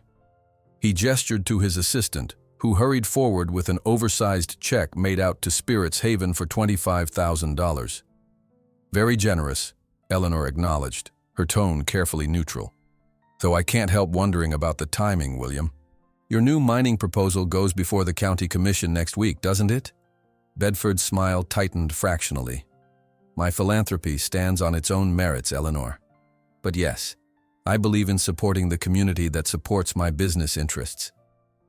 Elijah watched this exchange with quiet intensity, noting the tension beneath the polite words. He had learned to read humans almost as well as horses, recognizing the subtle signs of dominance displays and territorial marking that adults rarely acknowledged in themselves. The awkward moment was broken by the arrival of a battered horse trailer pulled by Dr. Collins' truck. The veterinarian waved as he parked, then walked around to the back of the trailer. "The new arrivals," he called. "The racehorse is sedated for transport. But the other one—" He shook his head grimly. "You might want to send the photographers home for this one, Bedford." The racehorse was unloaded first, a once magnificent thoroughbred with a heavily bandaged leg, his ribs visible beneath a dull coat. But it was the second horse that caused gasps from everyone present. The Appaloosa emerged fighting, requiring 3 handlers with protective equipment to control him. His spotted coat was crisscrossed with old scars, and where his left eye should have been was a sunken socket partially healed. When he reared, everyone stepped back instinctively. "Phantom," Dr. Collins said simply. "Found near death at an illegal rodeo operation. Been through 3 rescue organizations already. Nobody can get near him without him attacking." "My God," Eleanor whispered. "What did they do to him?" "Everything imaginable," Collins replied grimly. "Used him as a saddle bronc until he was too injured to perform, then as a target for roping practice. When they took his eye, it was probably for sport." Elijah studied the horse's frantic movements, recognizing not just fear but something deeper, a shattered trust so complete that the animal existed in a permanent state of defensive rage. This wasn't like Spirit's initial fear. This was something far more profound. "I'll work with him," Elijah said quietly. Bedford, who had been watching with a frown, immediately brightened. "Excellent. The boy who tamed the untamable takes on an even greater challenge. We should document this from day one." "No cameras," Elijah said firmly, surprising everyone with his decisive tone. "Not for this one. He's been made into a spectacle enough." Over the following days, Elijah tried every approach that had worked with Spirit and the other rescue horses. He sat quietly near Phantom's paddock, reading aloud. He played soft music on the small radio he'd carried since childhood. He offered treats at a distance. Nothing worked. The one-eyed horse remained in a constant state of agitation, charging the fence whenever anyone approached. After a week of failed attempts, Elijah sat on the fence rail, discouraged. Spirit grazed nearby, occasionally glancing toward Phantom's paddock as if assessing the newcomer. "I don't know how to reach him," Elijah admitted to Spirit. "He doesn't want to be reached." The sound of hesitant footsteps made him turn. Jamie Davidson, a 14-year-old girl from the sanctuary's youth program, stood watching from a careful distance. Jamie rarely spoke. Her autism made verbal communication difficult, but she had shown remarkable aptitude with the gentler horses. "You shouldn't be here, Jamie," Elijah called. "Phantom's dangerous." The girl didn't respond verbally, but she didn't retreat either. Her gaze remained fixed on the agitated Appaloosa, her head tilted slightly as if listening to something only she could hear. Before Elijah could react, Jamie slipped through the fence rails and into Phantom's paddock. "Jamie, no!" Elijah scrambled down from his perch, heart pounding. The one-eyed horse had already noticed the intrusion, his head raised in alarm. But instead of running toward the fence as Elijah expected, Jamie simply walked to the center of the paddock and sat down, her back to the horse. Then she began to rock gently, a rhythmic motion that seemed to have a purpose beyond self-soothing. Elijah froze, afraid any sudden movement might trigger Phantom to charge. The horse circled the seated girl warily, nostrils flared and single eye rolling with tension. Every few seconds he would snort threateningly, but Jamie continued her rocking, apparently oblivious to the danger. Minutes stretched into an eternity as Elijah watched, ready to vault the fence if Phantom made any aggressive move. Gradually he noticed something extraordinary. The horse's breathing was synchronizing with Jamie's rocking motion. With each forward rock of her body, Phantom would exhale. With each backward motion, he would inhale. After nearly 20 minutes, the Appaloosa's circling slowed. His head lowered slightly, the tension in his neck easing incrementally. When Jamie began humming tunelessly to herself, the horse's single ear flicked toward the sound, tracking it with curious attention rather than fear. She understands what he feels in a way I can't," Elijah whispered, awestruck by the connection forming before his eyes. By sunset, Jamie remained seated in the paddock, and Phantom had settled several yards away, still watchful but no longer actively threatening. Dr. Collins and Eleanor stood at the fence with Elijah, observing in amazed silence. "How did she know?" Dr. Collins asked softly. Elijah shook his head. "I think Jamie sees the world differently than we do. Maybe that's what Phantom needed, someone who doesn't see him as broken." As darkness fell, Eleanor reluctantly insisted Jamie leave the paddock. To everyone's surprise, the girl simply stood and walked out, and Phantom made no move to charge, watching her departure with his single eye. That evening, Eleanor joined Elijah on the porch swing, both contemplating the day's remarkable events. "Perhaps your gift isn't just connecting with horses," she suggested gently. "Maybe it's helping others find their own connection." Elijah considered this, remembering how Jamie had instinctively known what Phantom needed when all his techniques had failed. "Everyone has wounds," he said finally. "Horses, people, we're not so different." "And speaking of wounds," Eleanor added carefully, "William Bedford has been asking a lot of questions about your father lately." Elijah tensed, the familiar knot returning to his stomach. "Why?" "I'm not sure," she admitted, "but I think he's wrestling with his own ghosts." Later that night, unable to sleep on his untouched bed, Elijah padded quietly down to the stables. He found Jamie curled against Phantom's side in the straw, both girl and horse peacefully asleep. The sight filled him with wonder and a strange new feeling he couldn't quite name, a sense of purpose larger than himself. Unnoticed by Elijah, Bedford sat in his parked car on the hill overlooking the farm, speaking quietly into his phone as he observed the same scene through high-powered binoculars. "The potential here is greater than we initially thought," he said to the person on the other end of the line. "We need to accelerate the plan." Bedford sat in his parked car on the hill overlooking the farm, speaking quietly into his phone as he observed the same scene through high-powered binoculars. "The potential here is greater than we initially thought," he said to the person on the other end of the line. "We need to accelerate the plan." The growing fame of Spirit's Haven Farm had begun to take on a life of its own. What had started as viral videos of a boy and his horse had evolved into something far more significant. National media outlets now regularly requested interviews, and Eleanor had to employ a part-time assistant just to manage the inquiries. One crisp October morning, Elijah watched from Spirit's paddock as a sleek van with the National Geographic logo pulled into the driveway. A production team of 5 people emerged, carrying professional camera equipment and sound gear. The lead producer, a woman with intelligent eyes and a purposeful stride, approached Eleanor with an extended hand. "Ms. Whitmore, I'm Diana Chen. Thank you for agreeing to let us document your work here." Eleanor welcomed them graciously, though Elijah could see the careful assessment in her eyes. Since the sanctuary's founding, she had become fiercely protective of both the animals and the children who found healing there.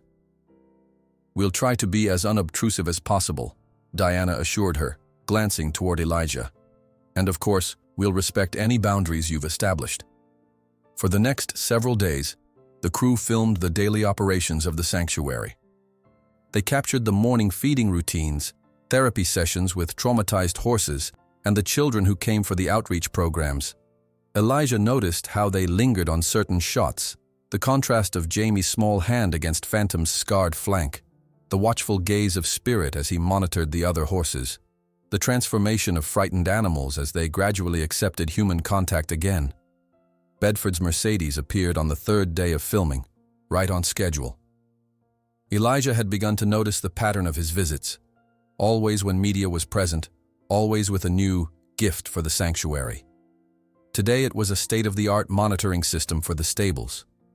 "This will allow you to keep an eye on the horses even during the night," Bedford explained, smiling for the cameras.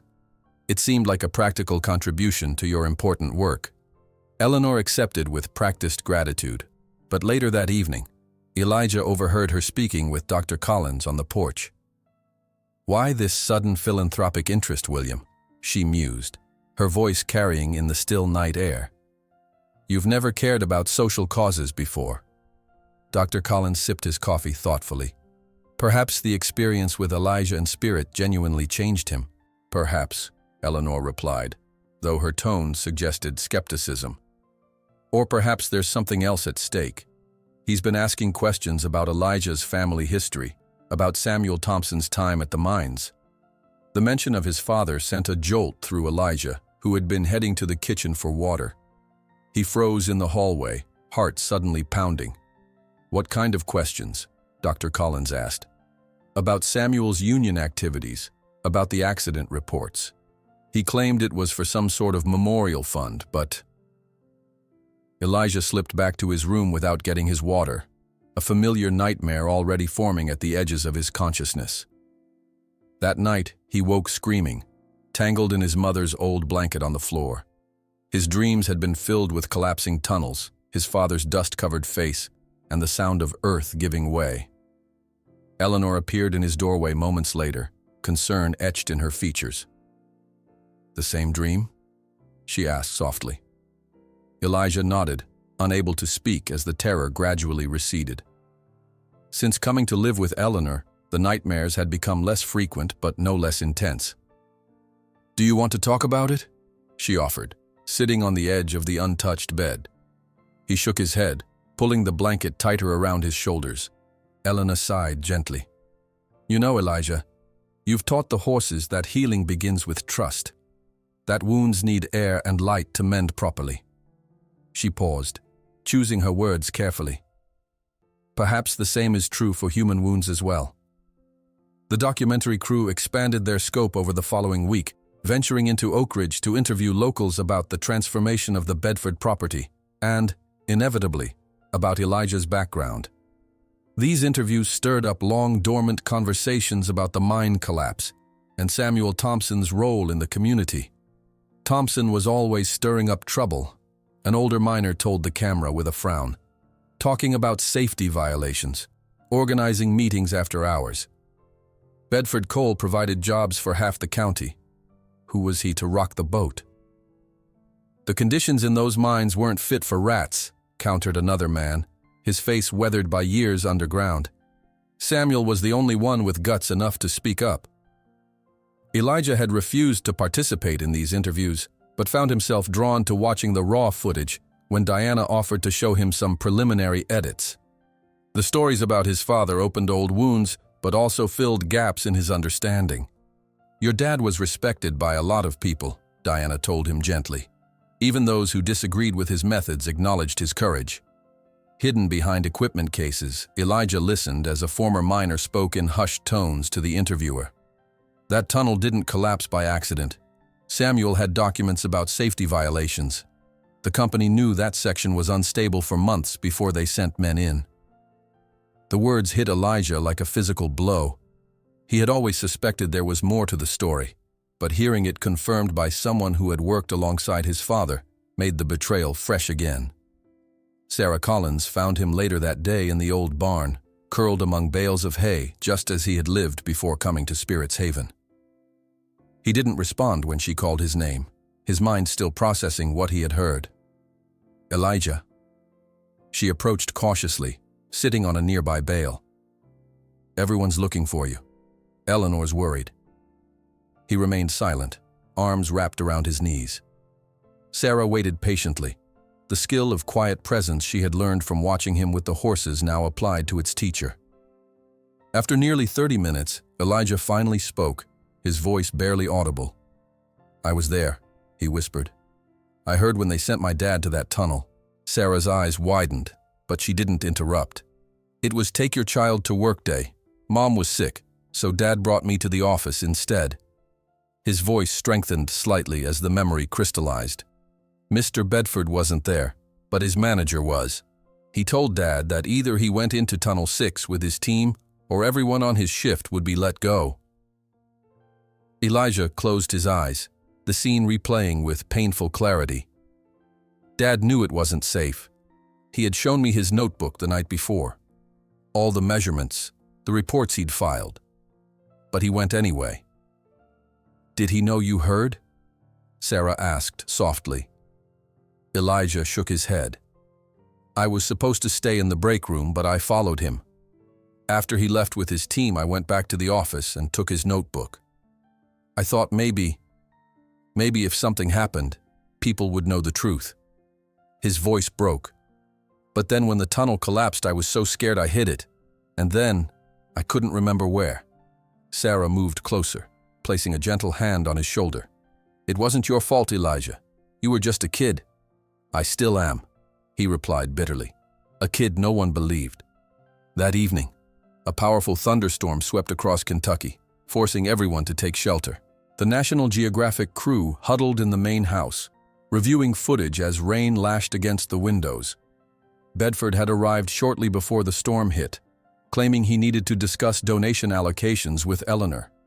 When the power flickered and failed, leaving only emergency generators for the stables, he found himself stranded. Elijah had gone to check on the horses, particularly Phantom, who still struggled with loud noises. He found the one-eyed horse trembling in his stall, pressing against the back wall with each thunderclap. "It's okay," he murmured, keeping his distance but offering his presence. "It can't hurt you." "Rather like talking to a wall, isn't it?" Bedford's voice startled him. The businessman stood in the stable doorway, silhouetted by a flash of lightning. "Eleanor sent me to find you. She's worried about you being out here." Elijah turned back to Phantom, not acknowledging Bedford's presence. The tension between them filled the space more completely than words could have. "You don't like me much, do you, Elijah?" Bedford moved into the stable, keeping a respectful distance from both boy and horse.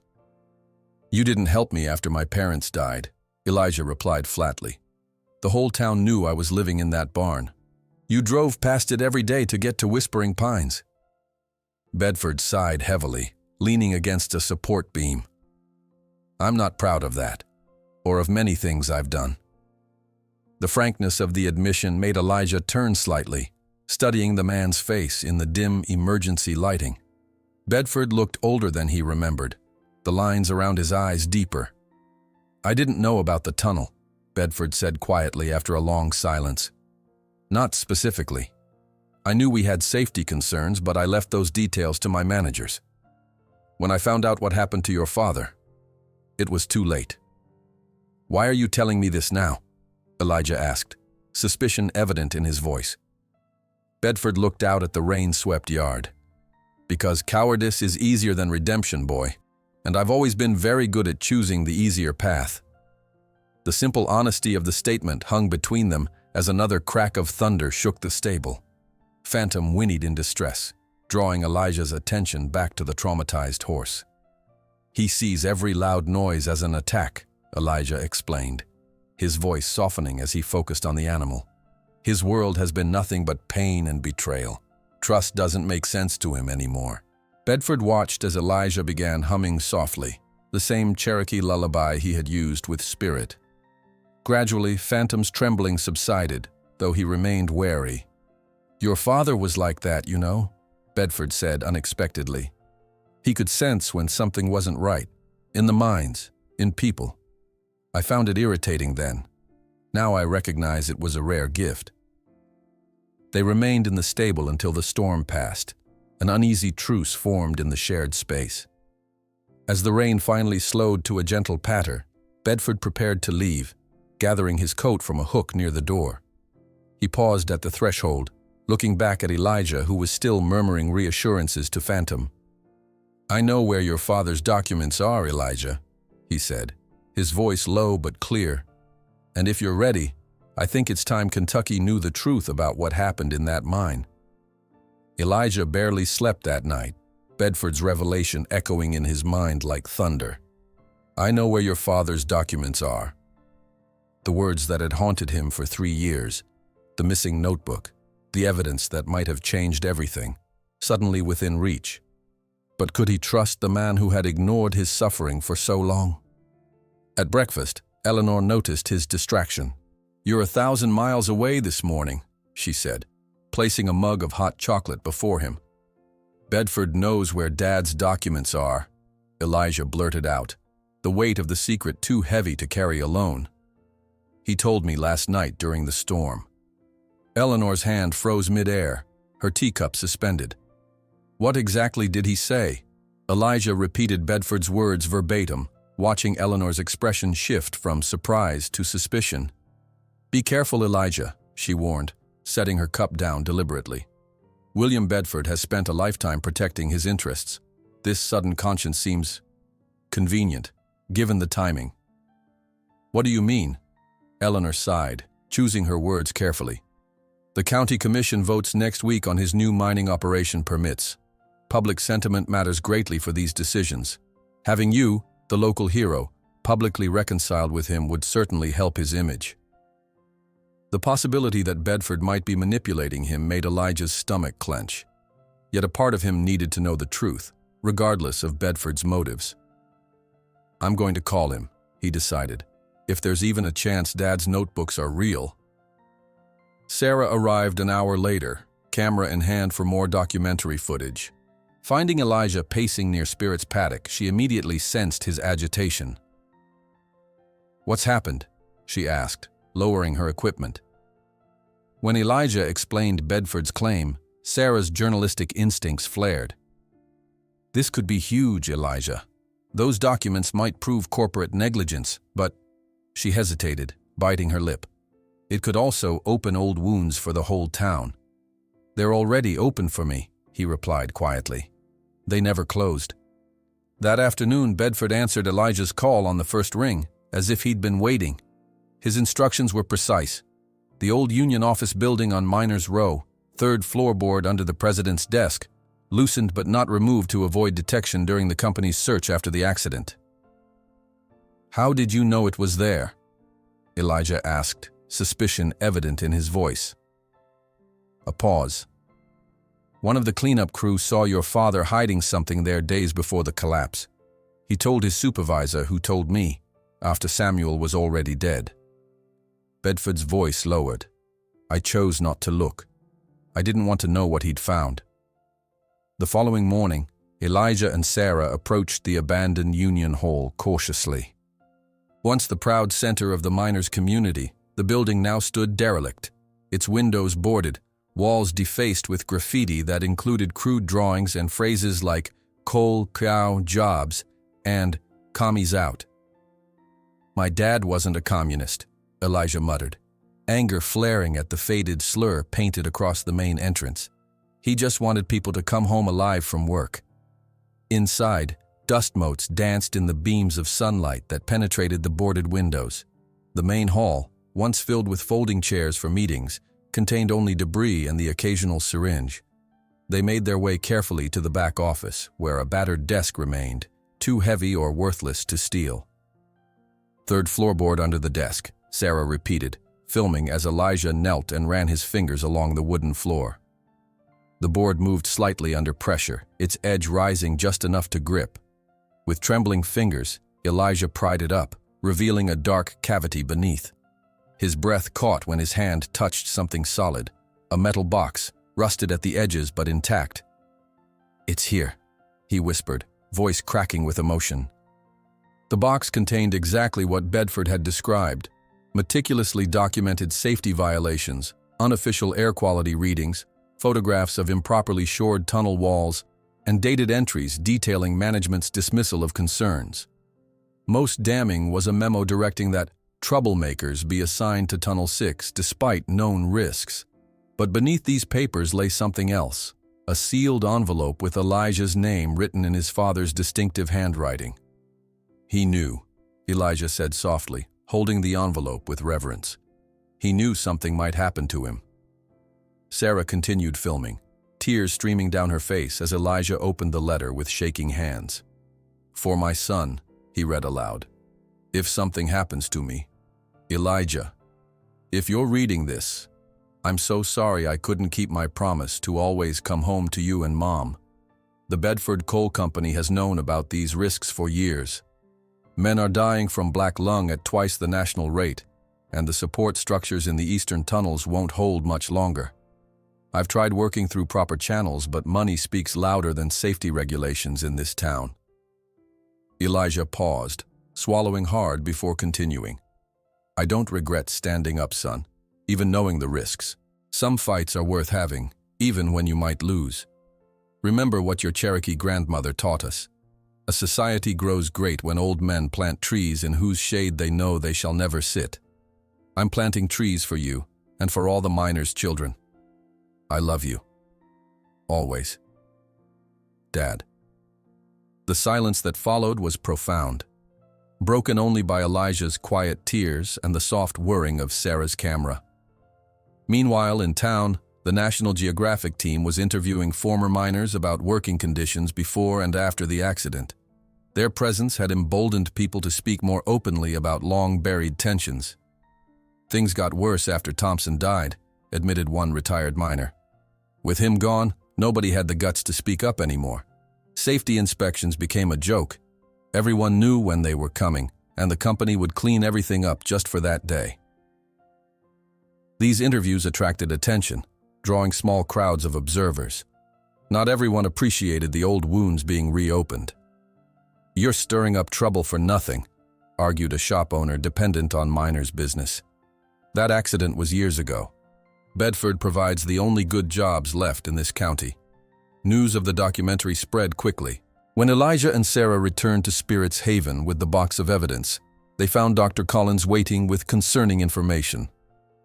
"Representatives from the State Labor Safety Commission called Eleanor," he explained. "They've heard about the documentary and possible evidence of negligence. They're sending investigators next week." This development sent ripples of anxiety through Oak Ridge. Bedford Mining employed nearly 30% of the county's workforce. Any threat to operations threatened the town's already fragile economy. That evening, Bedford called an emergency press conference on the steps of the county courthouse. Dressed in a conservative suit with the American flag pin on his lapel, he projected calm authority as cameras flashed. "Recent discussions about the tragic accident at our mine 3 years ago have brought up painful memories for our community," he began, his voice steady. "As the owner of Bedford Mining, I feel it's time to address these concerns directly and transparently." The assembled crowd grew silent as Bedford continued, his words carefully measured. "While the official investigation ruled the collapse an unavoidable accident, new information has come to light suggesting our safety protocols at that time were inadequate. I take full responsibility for those failings." A murmur ran through the crowd. This was not the denial they had expected. "Today, I am announcing the establishment of the Samuel Thompson Memorial Fund for affected families, with an initial endowment of $5 million. Additionally, Bedford Mining will institute the most rigorous safety standards in the industry for our new operation, exceeding federal requirements by at least 30%. Watching the broadcast from Spirits Haven, Eleanor's eyes narrowed with suspicion. "He's getting ahead of the story," she murmured, controlling the narrative before the evidence becomes public. The following morning, Eleanor discovered something that explained Bedford's preemptive move. Public land records showed the company had already purchased thousands of acres for a new mining operation, one that required multiple permits that could be jeopardized by safety violation scandals. "He needs to clean his image to get those permits," she explained to Elijah, spreading the documents across the kitchen table. "The new mine would employ hundreds, potentially revitalizing the entire county economy. But if these safety violations become a major scandal..." The implications hung in the air between them. Bedford's sudden philanthropy and transparency wasn't just about personal redemption, it was calculated business strategy. That night, tensions in town boiled over. A group of young men, fearful about their future employment prospects, gathered at Malone's bar to vent their frustrations. "That Thompson kid is gonna ruin everything," slurred one, his father a foreman at the current Bedford operation. "First his daddy threatens our jobs, now him and that fancy documentary crew." As darkness fell, several pickup trucks made their way towards Spirits Haven, headlights off as they approached. The sanctuary had always maintained minimal security, relying on its remote location and community goodwill. No one was prepared for the sight that greeted them at dawn. Sections of fence torn down, 2 horses with superficial cuts from broken glass thrown into their paddocks, and a chilling message spray-painted across the main barn. "Kala a boca," or die like your father." Elijah found Spirit unharmed but agitated, positioned protectively between the injured horses and the damaged fence. The Mustang had gathered the more vulnerable animals behind him, standing guard throughout the night. The police arrived within the hour, photographing damage and taking statements, but the sheriff's tepid response suggested limited interest in pursuing the vandals. "Could have been kids playing pranks," he suggested, ignoring the explicit threat in the graffiti. "Hard to prove who did it," Eleanor argued forcefully, pointing out the targeted nature of the attack, but the sheriff merely promised to keep an eye out for suspicious activity. As the officers departed, Elijah stood before the spray-painted threat, its crude lettering a visceral reminder of the forces aligned against his father, and now, against him. The familiar helplessness threatened to overwhelm him until he felt Spirit's warm breath against his neck, the Mustang having approached silently to stand beside him. Watching this powerful display of solidarity, something shifted in Elijah's expression. The vulnerable boy receded, replaced by a determination that transformed his features. He pulled out his phone and dialed a number he'd memorized but never used. While police photographers documented the damage and Eleanor argued with the sheriff about the lack of patrolling, Elijah made a decision that surprised everyone, picking up the phone and calling Bedford. "I want to make a deal. I'll help with your public image and your new mining project. But with one condition, you'll publicly admit everything you know about my father's death." Bedford stared at the phone in disbelief. The boy's voice had been steady, determined. Nothing like the hesitant orphan he'd first encountered at Whispering Pines. This was Samuel Thompson's son indeed, negotiating from a position of unexpected strength. "That's quite a proposition, Elijah," Bedford finally replied, fighting to maintain his composure. "Perhaps we should discuss this in person. Some conversations shouldn't happen over the phone." The following morning, Bedford's Mercedes rolled up the gravel drive of Spirit's Haven, absent the usual entourage of photographers and assistants. Eleanor met him on the porch, her expression glacial. "William," she acknowledged with a curt nod. "Elijah's waiting in the study." "Eleanor, I had nothing to do with this vandalism," Bedford said quietly. "Whatever you might think of me, I don't threaten children." She studied him for a long moment. Perhaps not directly, but when powerful men create environments where truth-tellers are vilified, they rarely need to issue threats personally. With that, she led him inside. Elijah sat at Eleanor's oak desk, the metal box containing his father's documents open before him. Spirit's Haven's large windows bathed the room in morning light, illuminating the boy's face. Older somehow, the innocence that had survived years of abandonment now tempered by this new betrayal. "Mr. Bedford," Elijah said formally as the businessmen entered. "Thank you for coming." Bedford settled into the chair opposite, his normally confident demeanor subdued. "You mentioned a deal." "Yes." Elijah pushed the box toward Bedford. "I want the truth about my father's death acknowledged publicly, not just vague statements about safety protocols, but exactly what happened and who was responsible." Bedford glanced at the documents, then back at the boy. "That's a complicated request, Elijah. Many people were involved in those decisions." "Including you?" The directness of the question hung in the air between them. Bedford sighed, removing his glasses to rub the bridge of his nose. "Yes, including me." He replaced his glasses, squaring his shoulders. "I knew the eastern tunnels had structural issues. The reports came across my desk monthly. I chose to delay repairs that would have halted production." Elijah's hands clenched beneath the desk, but his voice remained steady. "And my father's assignment to Tunnel 6. Was that deliberate?" "Not by me," Bedford insisted, leaning forward. "I never ordered anyone to send your father into danger. That decision came from the mine supervisor, Mitchell Davis. But you created the environment where silencing my father became necessary," Elijah pressed. Bedford didn't immediately deny it. Instead, he looked out the window toward the paddocks where several rescued horses grazed peacefully. "Your father was right about many things," he admitted finally. The air quality monitors were faulty. The support beams were substandard. We cut corners to maximize profits. He turned back to Elijah. But I never ordered anyone's death. When I learned what had happened, it was too late. And afterward? Elijah's voice finally betrayed emotion. When you saw me living in that barn, when the town turned against me, Bedford's gaze dropped to his hands. I told myself it wasn't my responsibility, that social services would handle it. The admission hung heavily between them. It was cowardice, pure and simple. Eleanor, who had been silently observing from the doorway, finally spoke. What exactly would this deal involve, William? What do you want from Elijah? Bedford straightened, businessman once more. The new mining operation will bring hundreds of jobs to a county that desperately needs them. The permits come up for vote next week. If Elijah were to publicly support the project, perhaps appear at the announcement, it would help secure approval. You want me to endorse the company that killed my father? Elijah asked incredulously. I want you to endorse a new Bedford mining, one committed to the highest safety standards in the industry, one that acknowledges past wrongs while building a better future. Bedford leaned forward intently. Your father fought for safer mines.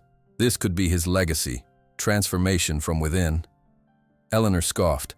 Pretty words to cover ugly truths. Not just words, Bedford countered. I'm prepared to establish the fund I announced, plus implement safety measures that exceed federal guidelines by 30%. Independent inspectors, union representation on the safety board, everything Samuel fought for. In exchange for Elijah's silence about the specifics of your negligence, Eleanor observed sharply. Bedford shook his head.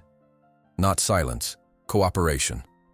The truth comes out either way, either as an exposé that shuts down mining in this county forever, or as a story of accountability and redemption that allows people to keep their livelihoods. The National Geographic documentary was nearing completion. The producer, Diana Chen, had shown Elijah an early cut the previous evening, a powerful narrative interweaving the healing of traumatized horses with the community's need to confront its own buried traumas. The film was scheduled for a preview screening in 3 days, coinciding with the Kentucky Regional Equestrian Festival that would bring hundreds of visitors to the area. Elijah faced an impossible choice: use the platform to fully expose Bedford, potentially devastating the already struggling community economically, or accept the compensation fund and partial acknowledgement of culpability while allowing Bedford's new venture to proceed. I need time to think, Elijah said finally. Bedford nodded, rising from his chair. The county commission votes in 5 days. I'll need your answer before then. After Bedford left, Eleanor placed a gentle hand on Elijah's shoulder. This isn't just your decision to make, she said softly. Your father's colleagues, their families, many people were affected by what happened. I know, Elijah replied, staring at his father's handwriting on the documents before him. That's what makes it so hard. That evening, as sunset painted the Kentucky hills in amber and gold, Elijah found himself in the stables, seeking wisdom in the presence of the animals who had become his most trusted confidants. Spirit approached immediately, his once wild eyes now gentle as he pressed his muzzle against Elijah's chest. What would you do? Elijah whispered, stroking the lightning mark on the Mustang's chest. How do you forgive without forgetting? The horse's steady breathing seemed to offer its own answer.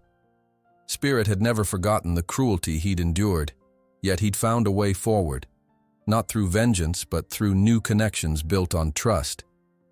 In the adjacent stall, Phantom watched with his single eye. The Appaloosa's recovery had been remarkable under Jamie's patient care.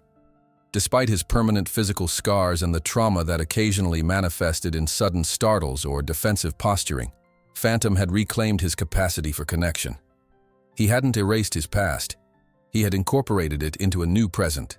Bedford says exposing everything might hurt innocent people, Elijah continued, moving to offer Phantom a gentle scratch. But keeping secrets hurt innocent people too. The horses offered no judgment, only presence, a gift Elijah had learned to value above all others. As darkness fell, he remained in the stables, eventually sitting cross-legged in the center aisle while several of the sanctuary's residents settled nearby, creating a circle of quiet companionship. Sarah found him there hours later, still deep in contemplation. "The town's divided," she reported, sitting beside him. "Some people are calling your father a hero for documenting everything. Others are scared the new mine won't open if the scandal gets too big." Elijah nodded, unsurprised. "What would you do?" he asked. Sarah considered the question carefully. "I'd want justice for my father," she said finally. "But I'm not sure what justice looks like here. Does it mean punishing Bedford, even if that punishes the whole town? Or finding a way for something good to come from all this pain?" The following morning, Elijah visited his parents' simple graves for the first time in years. The small cemetery overlooked the valley where generations of miners had lived and died. He placed wildflowers on the modest markers, then sat on the dry grass between them. "I found your notebook, Dad," he said softly. "I'm sorry I didn't know what to do with it before." The wind rustled through nearby pines, carrying the scent of autumn. "Bedford wants me to help him look good while he opens another mine. Says it'll have all the safety measures you fought for." Birds called overhead as Elijah fell silent, imagining what his father might say. Samuel Thompson had been pragmatic as well as principled, a man who understood that change sometimes required compromise. "I think you'd want people to have safe jobs," Elijah continued, "but you'd want the whole truth told too." As he walked back toward Spirit's Haven, his path took him past the elementary school playground. Children's laughter filled the air. The sons and daughters of miners, store clerks, teachers, all playing together, unaware of the decisions that would shape their futures. A violent thunderstorm rolled through that night, rattling windows and setting the rescued horses on edge. In the main house, Elijah lay awake, listening to the rain lash against the roof, remembering another storm when he'd first connected with Spirit. The Mustang had been terrified then, unable to distinguish between natural phenomena and human cruelty. The storm had nearly passed when shouting erupted from the children's dormitory, the separate building where participants in the therapy program stayed during their visits. Elijah rushed across the wet yard to find staff trying to calm Jamie, who had awakened in panic during the thunder. The girl rocked violently back and forth, hands over her ears, overwhelmed by sensory overload and the heated argument she had witnessed earlier between two volunteers debating the Bedford situation. Her distress was primal, beyond words, a raw expression of how conflict and anger affected the most vulnerable. Elijah knelt beside her, making no attempt to touch or restrain her. Instead, he began humming the Cherokee lullaby, creating a sound anchor amidst her chaos. Gradually, Jamie's rocking slowed, her breathing steadied, and her gaze found his, a moment of connection amidst overwhelming fear. Later, as dawn broke clear and bright after the storm, Elijah observed Phantom in his paddock. The most traumatized of all their rescues now stood calmly as several children brushed his coat, his single eye watchful but no longer frightened.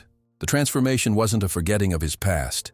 The physical scars would always remain, but rather an integration of that past into a new story that included trust and gentleness. Something clicked into place as Elijah watched this scene unfold.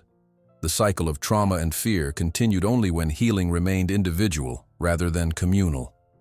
His father's documents, Bedford's culpability, the town's economic vulnerability, all were interconnected in ways that required a more nuanced response than simple exposure or silence. Elijah visited the old mine site that afternoon, touching the rusted equipment and crumbling outbuildings where his father had spent his final days. The entrance to Tunnel 6 had been sealed after the accident, a concrete wall bearing a small plaque with the names of those lost.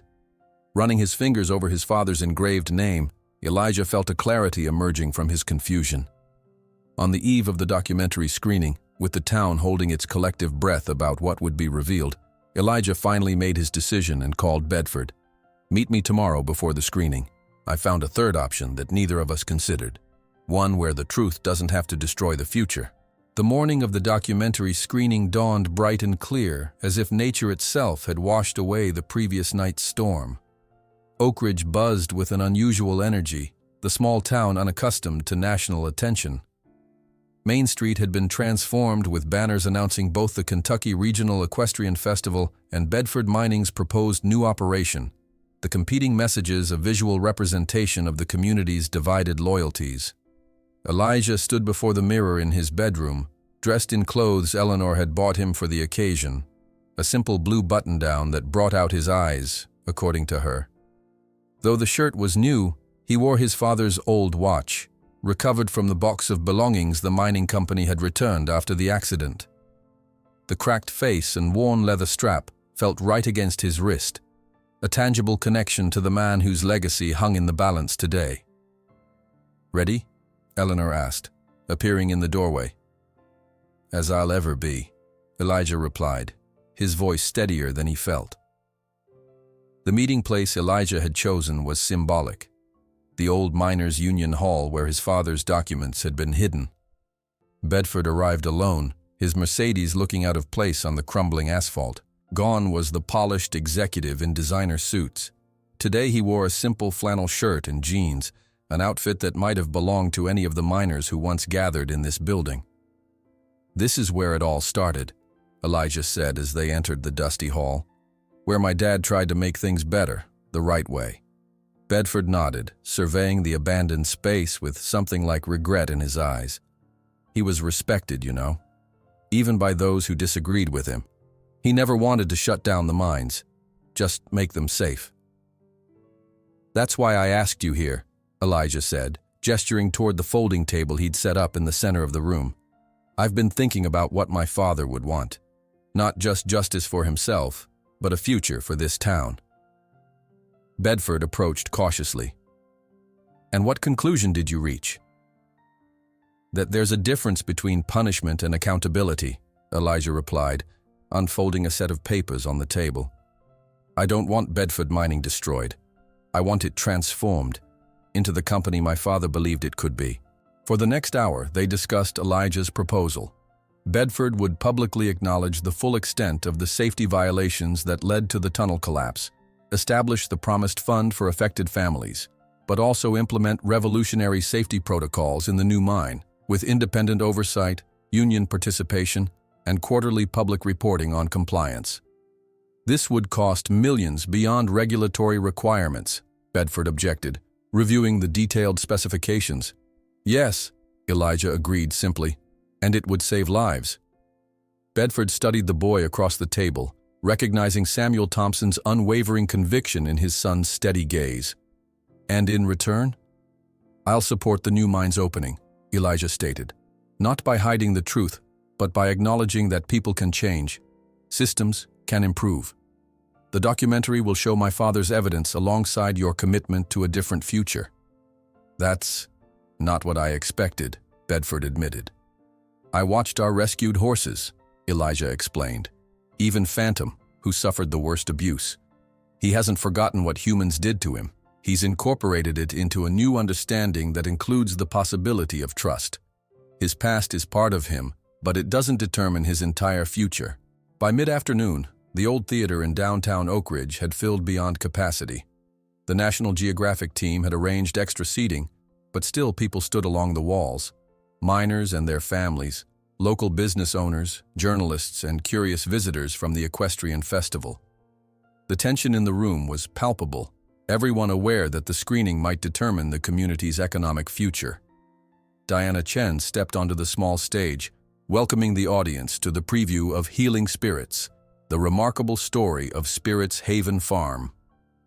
As the lights dimmed, Elijah sat between Eleanor and Sarah, acutely aware of Bedford and his executives occupying the row behind them. The documentary began with breathtaking aerial footage of Spirit galloping across the Kentucky hills, his once traumatized body now moving with fluid confidence. The narrative skillfully wove together the parallel stories of healing, the rescued horses finding trust again under Elijah's care, and the community confronting its own buried traumas following the mine disaster. When Samuel Thompson's documents appeared on screen, a hushed tension fell over the audience. The evidence was presented unflinchingly: falsified safety reports, ignored warnings, the deliberate assignment of whistleblowers to the most dangerous sections. Several of the miners' widows wept openly as their husbands' fears, expressed in interviews before their deaths, were finally validated. But the documentary didn't end there. It continued to explore the concept of restorative justice, featuring interviews with current miners about their hopes for safer working conditions and the economic necessity of the industry for the region. The final segment showed Phantom, initially considered beyond rehabilitation, now allowing children to approach him, his remaining eye reflecting caution but also newfound trust. As the credits rolled and the lights came up, Bedford rose from his seat and walked to the stage. The murmurs that had filled the theater immediately ceased. For a moment he stood silently, surveying the faces of his employees, neighbors, and critics.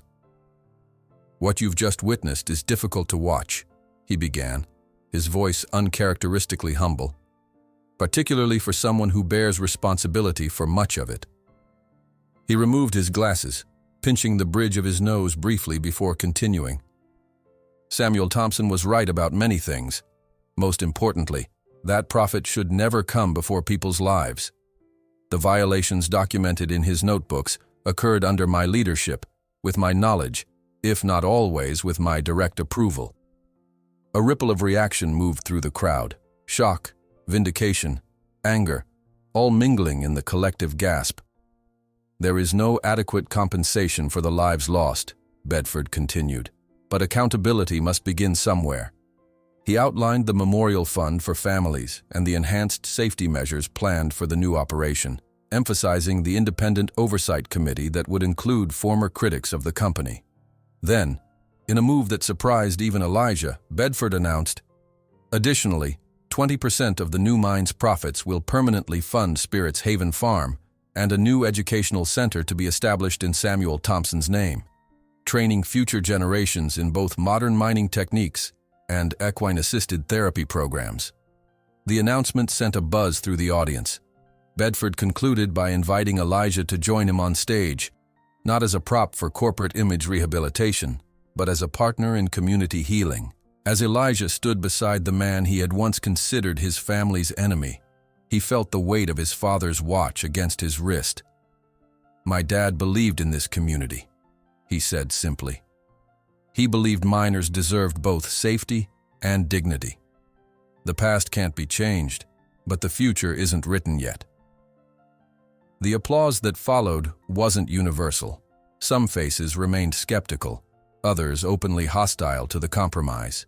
But the majority seemed to recognize the practical wisdom in Elijah's approach: transformation, not destruction; accountability, not merely punishment. 4 years later, Spirit's Haven Farm had expanded to include 40 acres of the former Bedford property.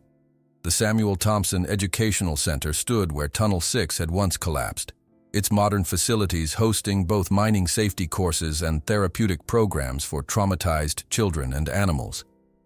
Elijah, now 16, had grown into his lanky frame. The years with Eleanor had given him stability, education, and a family of choice, though he still occasionally slept on the floor wrapped in his mother's blanket when memories pressed too close. On this particular autumn morning, he rode Spirit bareback through the golden fields, the Mustang's powerful strides carrying them across the stream and up the hill that overlooked the valley. Spirit moved with the confidence of an animal fully at home in his body and his world. His early traumas not forgotten but integrated into the tapestry of experience that had shaped him. At the hilltop, they paused by mutual agreement. Below them spread the expanded sanctuary, the educational center, and beyond that, the new mine with its state-of-the-art safety systems.